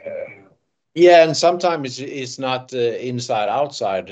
Sometimes it's front side, back side. Yeah, absolutely. So depending on the situation, it can be. It's a really good help having that extra command team leader function. Could you, in Danish legislations, could the team leader follow the 2 inside crew? Can you basically smoke dive with 3 people on the hose line then? Yeah, no problem. Yeah, because in Sweden you do that often. Yeah, we have a lot. The SOP is 2 people, 1 hose, but there's no limitation that you can be 2 teams on 1 hose and even 3 teams on 1 hose. It's no problem. Yeah, in Sweden, it's very it's defined in law that a team is 2 people, and if you ask the workers, the regulation people. They go like, no, we think basically a team is 2 people. If you're going to be 3, you have to specifically train for it. Maybe, you know, write it into your risk assessments and so on. So it's not something you just do. So it's not like when I'm talking about, I want the crew commander to go into with the team when there's another crew commander coming in. It's not just something that could happen. You have to really train for it if you're going to at least follow the rules. But you really have to train for it, because if you normally work with 2 people and all of a sudden I've tried it a couple of times, and then all of a sudden you're 3. Most often the 2 people forget about the 3rd. Yeah, it's very confusing. I've seen that a lot, and they come out. Where's your 3rd? Oh, fuck, we forgot about him. Yeah, I mean, so that you was have to be used to working with 3 people. But that's the thing that bugs me with the Swedish.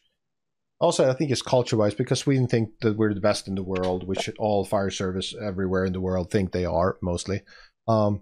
It's like in Sweden go like, no, you shouldn't. We have learned through experience. You should be 2 people, and then we're gonna go like, but there's lots of countries that does it with 3, and it doesn't seem to be a problem. You have countries where you basically fill up the apartment, and at some point it becomes a problem, maybe practically, but like there's no evidence telling that it should be. Just because, for instance, that in Sweden we had a firefighter died because one part of the reason why there were 3, and when they got out there were 2, and both of the firefighters thought the other one had control of the 3rd one. Yeah. Just because that happened once doesn't mean that it necessarily is a problem. It is just a recognition that we need to train on it to make sure that we understand. But it is this mentality of we haven't done that. We, you know, basically our rules are written in blood, like every rule around the world for firefighting are. They're written in blood, and because it's written in blood, it's, you know, there's a good reason for it. You go like, not necessarily. It is just one version of controlling for a factor, and you chose. Well, someone smoke dive without a hose. They got lost, so now everybody has to have a hose. Okay, it's history and culture again. It's not facts. No, it is, and if it is facts that happen, it's, you know, what's your the number of possible ways you can control for that risk. You chose a one of those, you know, prevent someone to, for instance, smoke dive without a hose. Okay, how sure are you that's the most appropriate one? I mean, if firefighters die inside of buildings, that's true. Okay, so then the rule is you can never go inside. Okay, where do you stop? At some point, you got to draw a line saying that is reasonable. Now, saying that, I will get into a little bit more about the startup later, but I do have a question about risk. So, the word risk, what's an acceptable risk? Now, if I use the word in a lot of countries, risk of acceptable risk, you get the employer, the fire service, has a duty of care to the employees and protect them from danger. That's mostly true from all countries in the world. And the different words and so on, but basically that's true for everyone. Now, in Sweden and a lot of countries, it is interpreted that because the employer has a duty of care, we basically prevent firefighters from taking risks they want to take. To exemplify this, when I started as a part-time firefighter, I got my own vehicle, got a BA in my vehicle, and I respond by myself in that vehicle. I'm arriving first, you know, I FIP in Sweden. And the discussion is always, like, if I arrive to a fire, can I go inside by myself? You know, can I do it? And the employer says, no, you're not. That's not covered in the training. It's not, you know, covered in the legislation. You can't do that. The question I always had, and it's not a hill I've died on yet, is just because you're not trained for it, just because the employer is not training you for it, because it doesn't mean you can't do it. It doesn't mean you're not allowed to do it, because if I were to arrive in that situation and say, there's a kid in there, and I go like, okay, do I need to sort of resign from the fire service to go in there? can I then borrow the air pack to make it safer, or do I have to take it off? Otherwise, it's theft. Or can I do it by my own decision using the training I have? It's like saying that if you do it as a private civilian, you would get celebrated for going inside a fire and rescue kit. But if you do it as a trained firefighter with a BA and PP and great, everything fantastic, you're going to be disciplined. Risk is, and I'm trying to get your take on this. Risk is what the employer can pay you and expect you to perform. We expect you to take a certain risk. We can't expect you to take more than this. We don't expect more than this. We don't expect you to go inside without a hose line, without a BA and save kids. We don't expect that. But should the employer prevent and actively discourage firefighters from taking more risks than they are obligated to do or expected to take? That's an interesting question. Actually, I've dealing and discussing it a lot, not regarding smoke diving or firefighting, but regarding marauding shootings and stabbings and stuff like that. We've been working with those kind of incidents for a long time in Copenhagen, and a pretty high capacity on the area. So we had a lot of discussions. And your pioneers is pretty badass. They are pretty badass in that area, and wear like ballistic equipment and stuff like that, and do a lot of training in that area. When we started with this, our fire chief or director, he said the most important thing is that when you go home from that intervention or that incident, you should feel that you had done everything possible to save those lives. I will not define how offensive that is, because I'm not able to do that. That's up to you to decide in the situation. So that's kind of our. But that's a whole different. That's words that never are used in Sweden. No, I know for sure. I've discussed this a lot with Swedish people, and we have pretty much the same view on interior firefighting. We don't have any detailed rules about what we're not allowed to do. We have a SOP. That's 2 men, 1 hose. That's the SOP. But there's nothing saying we can't be 3 or 4, or we can do some kind of smoke dive without a hose. It's pretty regular. We go into smoke-filled environments without a hose. If the door to the basement is closed, like you mentioned before, you should never go above the fire if the fire is not under control. So we have some frameworks in it, but it's not outlined exactly how we do. So I think we have a pretty different view on interior firefighting than in Sweden. I actually have a funny story. We do some training in Sweden with our Danish firefighters. And sometimes when we are in Malmö or in Revinge and my Danish colleagues are standing looking at Sweden firefighters training, they come over to me and they ask me, Magnus, what are they doing? It seems like they are organized to save themselves, not for saving lives. It's true. It's true. It's true. I mean, the thing and it's very frustrating because Swedish firefighters are, just like most firefighters, very ignorant about how the world works outside of Sweden. So they think that's the only way to do it. It's the correct way to do it. And so when you have these discussions, it's the first thing that, if I'm not very careful, is basically, you want to be a cowboy and you want to be dangerous, and you just want to make, our rules are written in blood, basically. And I go like, but it is a mindset that's, I think it's crept in, because it wasn't like, I didn't think it was like that. And I don't think it's not the firefighters who want it. firefighters want to push back on it because they have the same mentality, I would say, as every other country. They want to rescue people. They didn't join because they want to feel safe. It's the manager class that has become this. So this basically where you interpret the rules, the OFS, not as a guideline where, again, I would use the word, the expectation of the employer on what you can expect of fire. We don't expect you to let go of the hose line and run up the stairs with a fire below you to save that kid, because we don't have. It's not reasonable for it to expect that with that salary and the training you have. Now, if that's right or wrong, is that some countries say that would be wrong too. But I think that's fairly reasonable to have.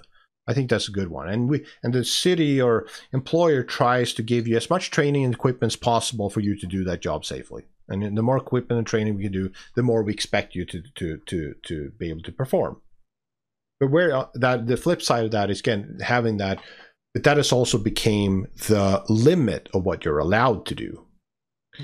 And we haven't really tested this because we don't have that situation. Well, we have that in small scale, but we really haven't had a situation where a firefighter break the rule, do something that's sort of not allowed, and hurt themselves badly enough for it to be a discussion. Will they get fired or will they get a medal for trying to save a kid? Now, we haven't had that discussion. America's had the discussion in multiple places where firefighters have not broken the rules to save a kid, and they've had situations where they have broken the rules and saved the kid. So they have had those two outcomes, and they're trying to reconcile this. Are we going to give them a medal or a reprimand? We don't really know, because both seems possible. They broke the rules, we give them a reprimand. But they save the kids, so we give them an award. Can we give them both? I don't know. It's the problem. Yeah, of course we can give them both. Yeah, but it is. I think that's very important. And I know, from knowing a little bit about the Danish, that you have this more relaxed view, I would say, even. And now you could go to the UK, and they would be far worse than Sweden in terms of this safety culture, where when you're not allowed to basically do anything to really go outside that rule, and they're afraid because they get personally punished by it as an incident commander or a firefighter. But I don't know how to approach this in Sweden, really. I don't know how to approach this to have this discussion in any fruitful way. I think it's hard because this is when you have worked both in Sweden and in Denmark, you quite quickly see these two different cultures. Yeah. Not only in firefighting, in society. In general, and that is, to work against culture is hard. Yeah, oh, for sure. Even if you have the facts or the figures and stuff like that, is hard when it's culture. So it's you look at things different ways, and that's due to culture. I think that's my take of it, anyhow. But there is for me, I think the Danish culture is more that we trust our firefighters. They're not idiots. That they are people like me. Yeah, I'm not an idiot. Yeah, I can make decisions. I don't have a death wish. No. When I see the U.S. firefighters, where it's the vehicle says the bravest, I think that's over the limit, because then you kind of expect it from people. Yeah, it's in Denmark. It's not like we expect it, but we trust our firefighters to make the right decisions. In the situation, it's as a commander standing maybe 100 meters away from the fire. It's not me experience the risk, because whether it's too much risk or too little risk or okay risk, it's subjective. It's individual. Yeah. I can't tell that as an incident commander. Of course, I can give some framework and stuff like that, but in this situation, it's up to the firefighter to decide if it's an okay risk to take to save that child or whatever. And they are given the training they have and given the experience, we have to trust the people. I can't make that decision. No, I think But I totally agree. What I can do, what I've learned, is not limiting them, not stopping them from doing it. Yeah, and you can set it up like, okay, I think that this might be a dangerous situation. Make sure they've considered all the things, so you make sure that they have done their risk assessment. So if you go as an incident commander, you go like, this building might collapse, but I'll not tell the firefighters because I want them to say that. Okay, we have definitely crossed the line. But if you go like, okay, this building might collapse. There's a kid on the second floor. Like, I think it's going to be okay, but it's really up to you to decide if you want to make try to make that happen. That's the way to do it. I don't have a problem at all with that. I'm not sure if there's a risk. You have to go up and decide for yourself. Yeah. Then I'm not pushing them. I'm giving them an opening that if it's too big of a risk, you can back off. It's okay. Yeah. But because it's your decision. Yeah.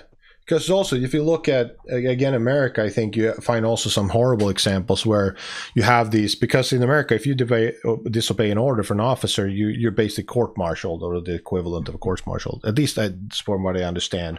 Which means that you don't have the ability, like in most other countries in the West, to say, no, I'm not going to do that because I'm my own, basically, safety guideline, safety officer by himself. I can always resist. So I think that's a very good thing, because you shouldn't be able to push anyone to do anything they don't want to. But again, we added the limitation. We're going to limit you also in Sweden, which I think is a problem. You have these examples when you listen to like radio traffic from America, where firefighters trying to push down a hallway and it's too much heat, and the officers outside standing screaming, basically in the radio, "Get your asses in there! Push down the hallway." Go like, no, that's not how it should work either. No. So I'm glad about that I'm not alone in my view about sort of finding the balance between acceptable risk. But it's also back to the discussion we had earlier. When I'm standing on the street, I'm guessing. Yeah. But I've seen too many examples when commanders are guessing, and due to that, they limit the possibilities to deal with the fire. Yeah, but I think that's okay. If you have a safety culture where you are sort of responsible and you're supposed to be, look at the Swedish model is definitely, you're supposed to be the boring parent for the firefighters and give them all these guidelines and rules and saying you can't do this, you can't do this, you can't do this. You're supposed to be that, which I think is the wrong way of looking at an officer. But if you have that, then if you don't really know, and there's and most of the time there's nobody safe either. It's basically that building, or maybe you're just in search, but you don't think there's anyone there. You're gonna naturally, of course, gravitate towards, we're just gonna pull people out of there and let it burn, or we're just gonna revert back to an exterior operation, rather than because you don't know, not because you think it's unsafe, just because you don't know. Rather than saying, okay, I don't really know if there's a problem, you judge. And that's perfectly fine. If the firefighters go like, it doesn't really feel good, no, you just back out. Yeah. But I think that again goes back to this holistic view of the giving more autonomy to the firefighters also to make their own decisions and allowing them. Now, you have this, and I don't, this question about if you have ever had this problem, because one of the other pushbacks, I guess, is basically if you allow firefighters, or maybe even expect firefighters, if you go even further, to basically break rules. If you sort of word it like that you create basically these cowboys running around and you get chaos. You don't get this feeling. Is that what is called straw man about the boogeyman, cry boogeyman about the dangers of people freelancing the fireground? Not in Copenhagen, not in Denmark. I don't see it like that. Back in the old days when I started, we had these dedicated pioneers and smoke divers. You could see it sometimes, but not today. we are back to the training of the firefighters. The firefighters needs a bigger understanding of the system. Yeah. Also the command levels and tactics and how we work. It's a lot about ethics and moral and how we work. And that is thing we have to work continuously within the organization to get that understanding. I think it's so important. It's back to the thing we have discussed before.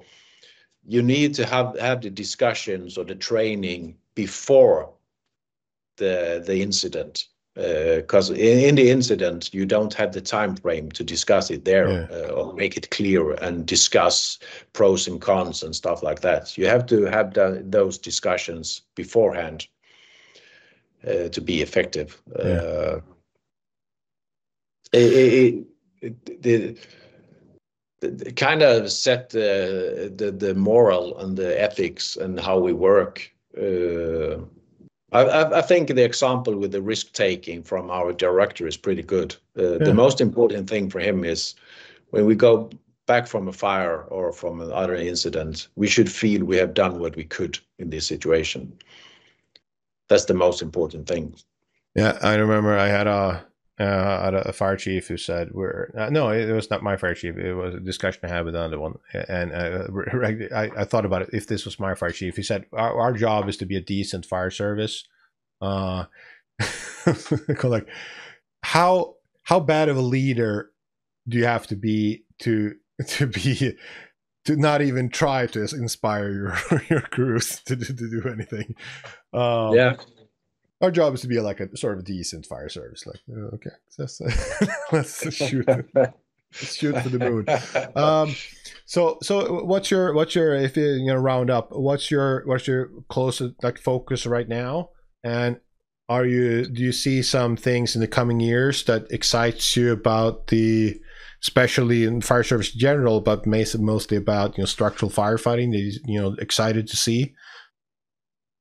That's a good question. I think one of in Copenhagen. Yeah, generally, but also in Copenhagen. In general, in Copenhagen, we are working a lot. Like the last 5 or 6 years, we got a lot of new tools on all the pumps, like CAFs and like what's it called in English? Skärsläckare. Cutting extinguisher. High pressure water mist cutting through. High pressure water mist systems. We have a lot of tools on our pumps today, and it makes it pretty. As we talked about earlier, there's a lot of decisions to be made within the first minute on a fire scene, and that we are working with now. And I personally, I would go towards keep it simple. Yeah, for sure. That's my. There's so many Swedish fire departments that bought every. They have cutting extinguisher, CAFs, they have the high pressure hose reel, and then the low pressure, and go like, this is too much. Yeah, it's too much. You can't. I can see the difference during my year. The 25 years when I've been active in Copenhagen. When I started an apartment fire, there were no decisions. A standard apartment fire, it all happened. Everybody knew what they were doing. So you could just stand as a commander and look at it. But today, due to all the complex systems, it's just chaos. There are so many different, and because all team leaders are not equal. So when you're out with one pump, they prefer this, and another pump, they prefer this. It just makes it more complex and more chaos. But of course, it's good with development and new tools and knockdowns effect, outside knockdowns effects, stuff like that. But it demands a lot of training to be good at it. I'm just low on battery. I'll just move a little bit so I can get some battery here. So I think that's definitely. I am for sure. If I love technology. I like tools. I like optimizing as the next person. But it is that challenge of another tool in the toolbox is another decision to make. It's another thing to train on. It's another thing to select the most optimal one. We saw the first 10 years and 15 years in Sweden when the cutting extinguishers put on trucks, they never used them. Because why? Because they never trained on making the decision when to use them, basically. Because all the training was done on interior firefighting with a lay flat hose. So what do you bring when there's a fire? You do the interior fire. I'm not saying that was wrong. I'm just saying that was unintentional consequences that you would do that. So definitely another tool in the toolbox could be another problem in the problem box. Yeah. And another area I can see is information overload. Today, I have a lot of examples that we have so much information about the structure, the drawings. We have streaming from the 112 calls. We have drone streaming. The command system has a lot of information, but we don't have the capacity to use it, actually. Yeah. The process. There's a lot of evaluation of fires in Copenhagen. We have looked and we looked back on the incident. Fuck, we did know that. We had the information, but there was no one in the command system that had time to look at it and analyze it. That's a huge problem, and it will only grow bigger. I'm a little bit too old to really understand artificial intelligence. Yeah. But I think there's a huge potential in that kind of knowledge systems. Gathering all the open source information we have and prioritize it from the commanders. Yeah. This is important right now. And second important is this. So I don't have to do it as a human because I have huge limitations in analyzing a drawing, for example. I have so many examples of standing as an incident commander and somebody get me the drawings for the building, but I'm too stressed to understand the drawings. Yeah. It's nothing you make in 30 seconds analyzing a drawing for a huge apartment building. Actually, we have been testing for 3 years now. When we have structural fires, we deploy 2 incident commanders at the same time. And on the same rank. It's not on a higher rank. We're on the same rank. And the second commanders, he is assisting me. If I'm the commander, he is assisting me analyzing the building. He can go in the building and look. He can talk with some people knowing the building. He can look at drawings, and then he analyzes, and then he presents it for me. And I really good experience of that system. Because then I get a deeper analysis, more quality in analysis, and I have somebody present it for me. It's inspired from England, who has tried the same kind of system with sending 2 commanders at the same time. So I think there's a lot of potential in that. I think that in that sense, I think that when I went Red Some F, we sent 1 for fire protection engineer, 2 incident commanders, and basically every fire. But that's rare for Sweden also to overproduce that kind of incident command. But the philosophy was 1 incident commander does incident command, and the other ones do support. That could be building construction, it could be tactical analysis, that could be media, whatever it might be, basically doing at whatever support they could have. I think that I didn't realize then that was fairly unique in Sweden. Not unique, but it's not very common to send that much incident command. But that was done. That's been doing that for 20 years. I don't know in Ransom F. We've been doing that in Copenhagen as well, but when doing that, there's been a difference in rank. That'd be different, yeah. The difference now is that the incident commander that supports me, we are always working in a team. We know each other very good. Yeah. And there is no discussion in rank, he's over me or something like that. And supporting in the right way is an art. Yeah, for sure. It's not so easy as it might seem to assisting another commander. No, it's the same thing. You have to sort of anticipate when and what information is valuable. When you're it's easy to just overload in that sense also, because now you can provide even more information. Yeah, and it also requires an agreement that if he sees something that is way out of line, it's not good. Do something about it. Yeah. He shouldn't come to me and say, here, that is not good what you're doing. Yeah. That's not helping me. But there's a lot of trust also in that yes, you have to have that trust. That's why we work in team. It works best when you are in team, you know each other, of course. Yeah. Then it gets really effective. And one reason we started it is that I was kind of tired of turning out an incident, and then I came home and I got evaluated, and like 3 weeks later, I got to know what I could have done better. Yeah. Why not be evaluating during the incident so I have some possibility to correct it? I'm going to tell you, we're going to wrap up because I'll tell you about a dream I have. Because I deal mostly with fire instructors. I think fire instructors are the most valuable things we have, because bang for buck, if you get your fire instructors better, they multiply everything out in terms of educating all the other ones. Now, if your fire instructors are bad, of course, you get bad firefighters. So fire instructors are, to me, the sort of the ones who teach the fire officers and everything. They're sort of the golden pieces.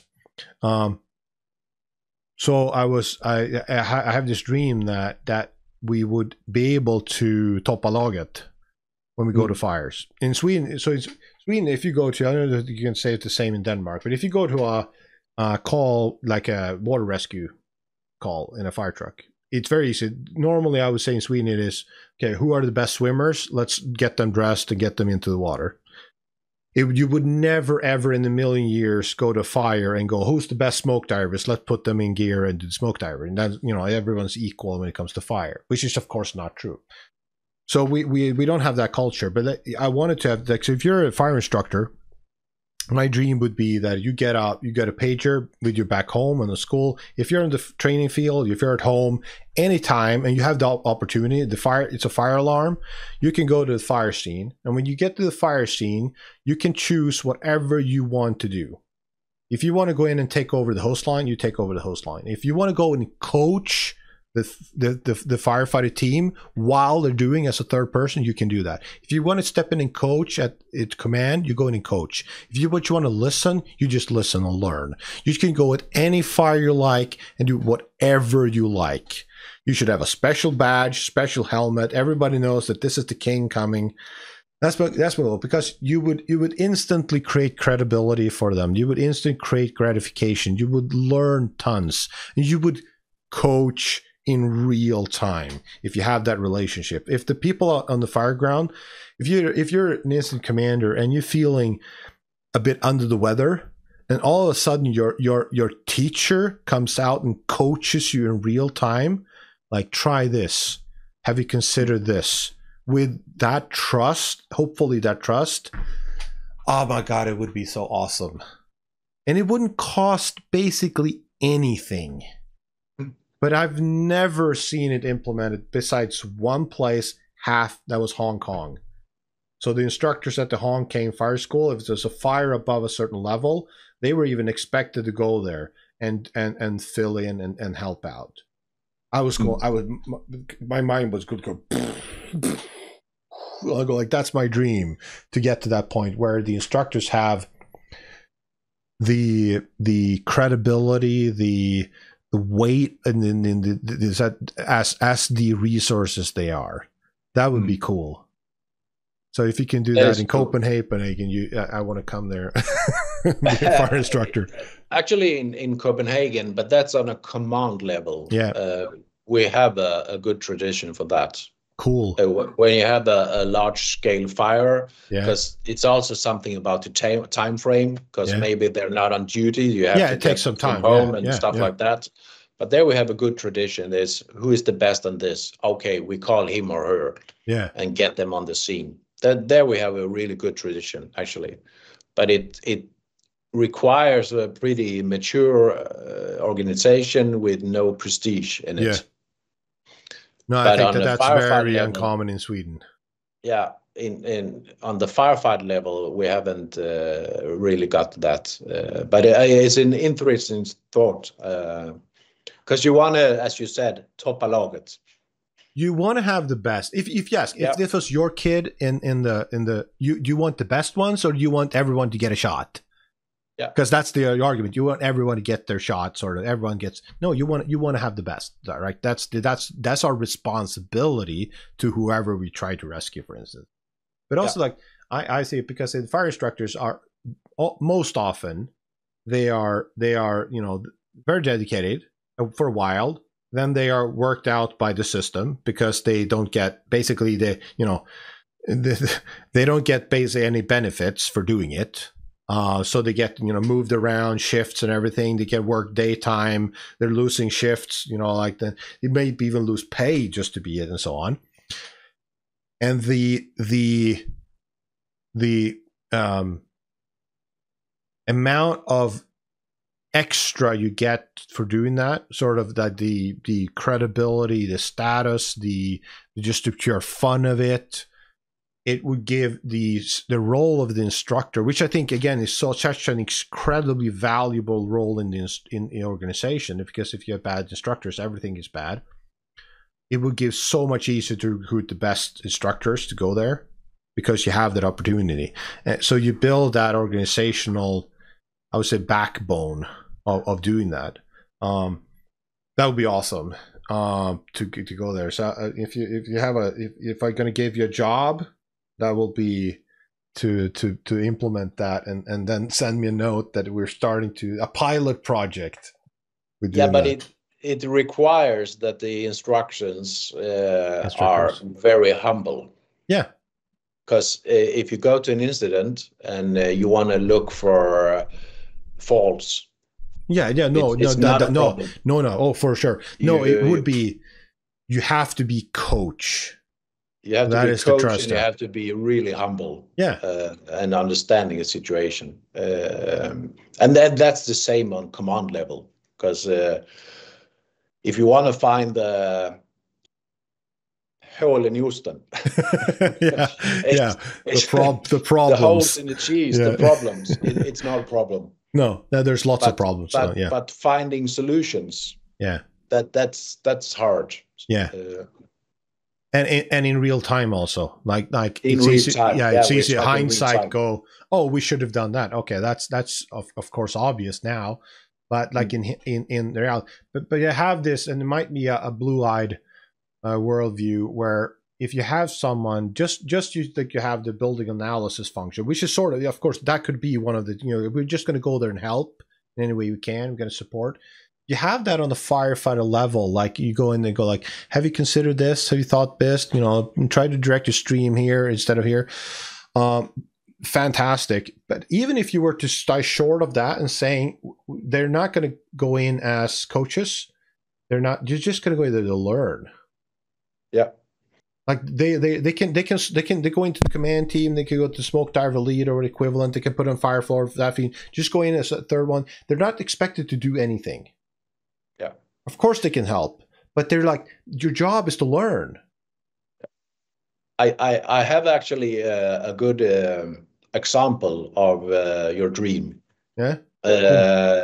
You probably heard of the huge fire in Børsen in Copenhagen. Yeah. This spring. Yeah. And actually, even if it was a huge fire in an old cultural building, we managed to save half the building. At the firewall, built in 1800s or whatever. There was some wall, but it was due to interior attack.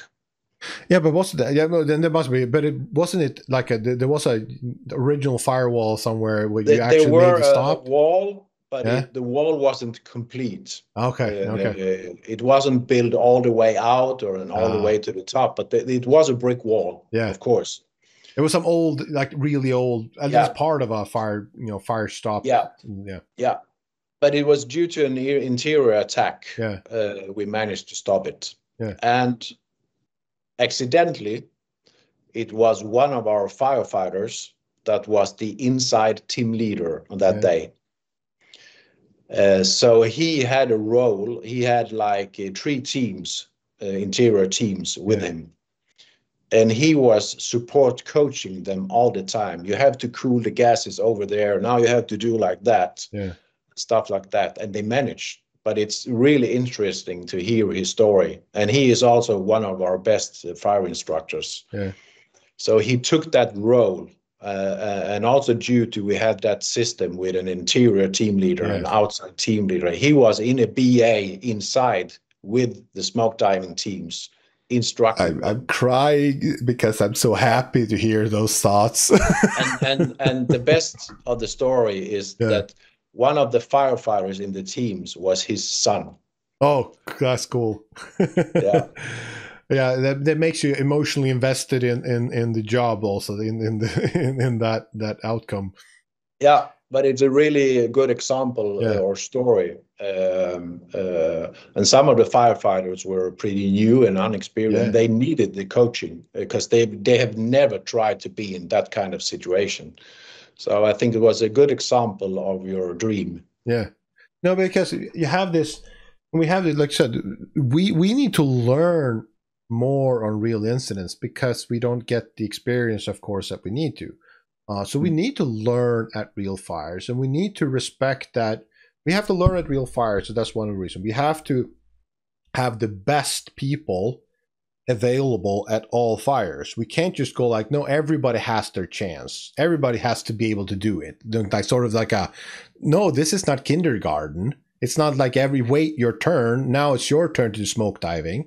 No, it's like we need to be able to pick the best ones. But if maybe we don't have the ability to say, oh, you can't smoke dive, you're going to change with this one. Maybe it's a bit too sensitive.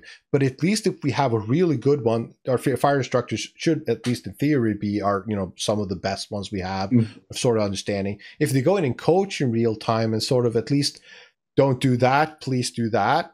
At least that should give us a better chance of going in the right direction. Because one thing, of course, as an incident commander, you're standing on the outside, you can have the best plan in the world. If the firefighters are spraying water on that side, not on that side, you're never going to get it. Like the details matter.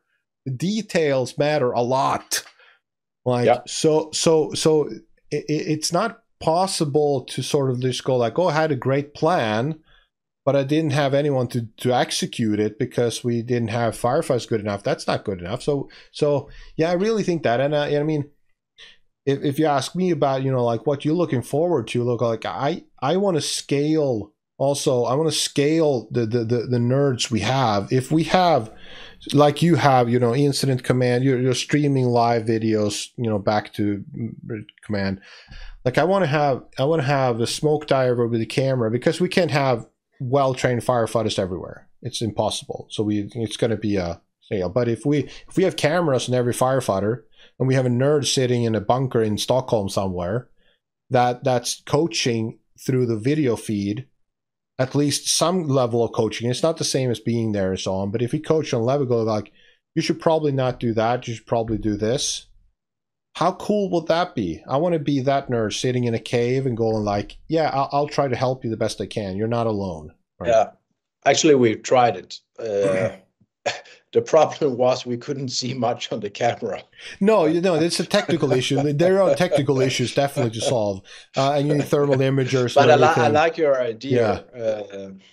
But then I think we need some kind of infrared camera or something because we tried it with a normal helmet camera. No, you can't see anything. Shit. No, you need thermal. You need maybe infrared as an intermediate. And also think you need some positioning system so you can understand where they are.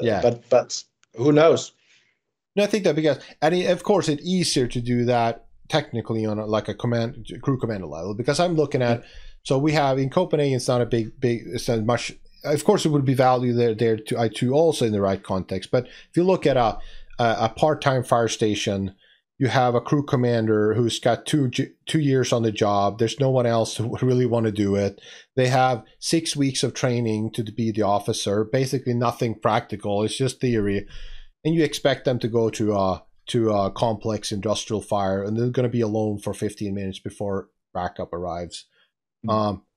If you were have like, they switch on their camera, and again, there's a bunch of nerds sitting in different basements and going like, I'll help you look at building construction. And if I see something that makes me go, ooh, I'll tell you. And another one goes, I'll help you look at, tactics, choosing tactics. I'll help you look at, dangerous goods, whatever. And different people go like, if nobody's saying anything, I know, okay, at least I have these nerds saying that, there's not a red flag coming out on my, my goggles saying that, holy crap, you should not do that. Like, what level of confidence instead of going alone? Yeah. If you have that culture. Yeah, if you have the culture, if it is really a coaching culture, where's hey, we're on the same team. If you fail, I fail. Like it's not. I'm not gonna look at it, because I had this discussion some years ago. On some of my Swedish colleagues, and they were like, no.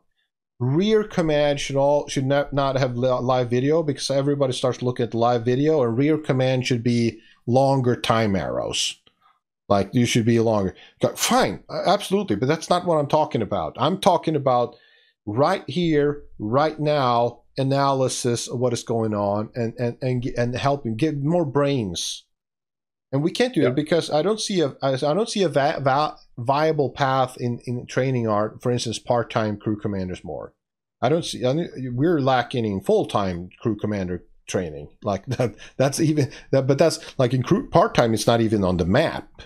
So how do you solve that? The only way you solve that is either through AI. If AI becomes so smart, they can sort of basically run the scene them. But besides that, it's just technology. Video, which is the least shitty thing we have of trying to create situation awareness, and brains in the bunker somewhere going, I'll try to help you as best as I can. But I don't. And I'm sure, and the technical possibilities are there. Oh, of course, they are there today. You can do it. You can have drone images. You can have cameras from whatever and there's a lot of open source information to get on the internet about buildings, build it, and drawings and stuff like that. So you have, but the industries I know that is most implemented, I know that a lot of emergency ambulance services around the world are starting to use it, because the ambulance people go out, they have a camera, it goes straight to the ER, so the ER doctor can both give feedback. They can give permission to give stronger drugs, and they can prepare the ER much better. And it go like, it makes total sense, even if they just watch.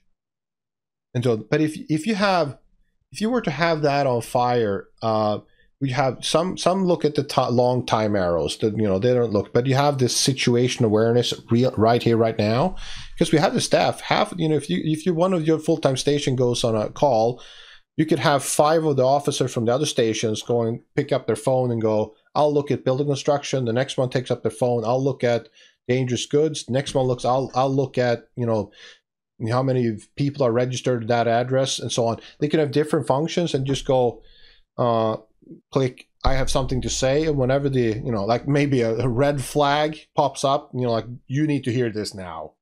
Like, and the incident commander goes, okay, I need to hear this now. Talk to me. Okay, that building is going to come down. Or the yellow flag, just whenever you have the time, I have something to say. But, it's not important, I think that is the only way, because I don't see how you scale. You're not going to magically improve the brain. No, but the real problem in that system, it's how are we going to present it for the team leader or the incident commander in a way that's effective. Yeah. Oh, for sure. That's a real problem.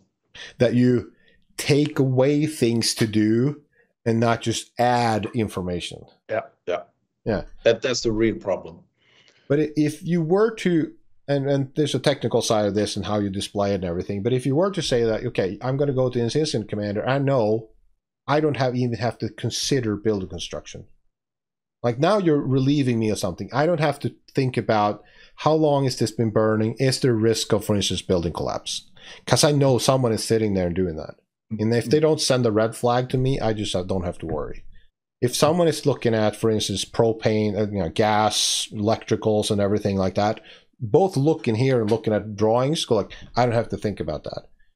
If someone says you have to disconnect the gas because this might be a gas fire, go like, boom, pops out. I don't have to think about that. Like, I think there is, if you sort of lay it out that, it has to be, or at least it has a possibility to be relieving. Yeah, of course, there's a possibility. Yeah, of course, there's a possibility for sure. And until you find the system, you could just have like the system we have in Copenhagen with 2 commanders. The information could go to the supporting commander. Yeah, that's a great, like the spider in the web. He can filter. The information. So for sure, there's a solution on it. It's just a question of time. And do you know if the military does something similar? Because they're very like the military overall. I think like that because I've never seen it, but I'm not very good at like how military does command. Besides the reading books, I know I work a little bit with the anti-terror SWAT team in Denmark. Like a specialized unit, and they work that way somehow. Some of the officers, when they have a task, some of the officers go to the scene and some other stay put. For example, sometimes they call me if there's a fire threat or a CBRN threat. They call me. Then I look for those threats and I present it in a chat system for them. So they know they don't have to think about that. They can take it to me and I will analyze it and investigate it and I present it. So in some kind they do use that system. Yeah, that would also be that. If I have another dream, that would be to gather a coalition of nerds just sitting there analyzing those things for others. Like you find real building construction nerds that like just because I don't find that very interesting. I just think it's very necessary, but I don't enjoy it. Like it's not part of, like I would love if I go to the commander just have someone else think about that. Like go like that's that's a timber frame. That's probably timber frame. Whenever you get the chance, rip a board out of the facade and see what's behind it. Yeah. Like awesome. I'll put a firefighter on that. I'll tell you the guy the incident commander I work with that supports me, he's a building nerd. Oh, I would love to have one in my back pocket if I'm an officer. I'll tell you, it's great. No, it is. I mean, it's one of those things. I have my things I'm good at, or at least I perceive myself to be good at, but which of course follow interest. Magnus, I thoroughly enjoyed this. I enjoyed it too.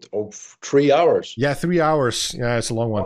I'm very happy about this. So thank you for having the time to talk to me. Thank you for being here. Yeah.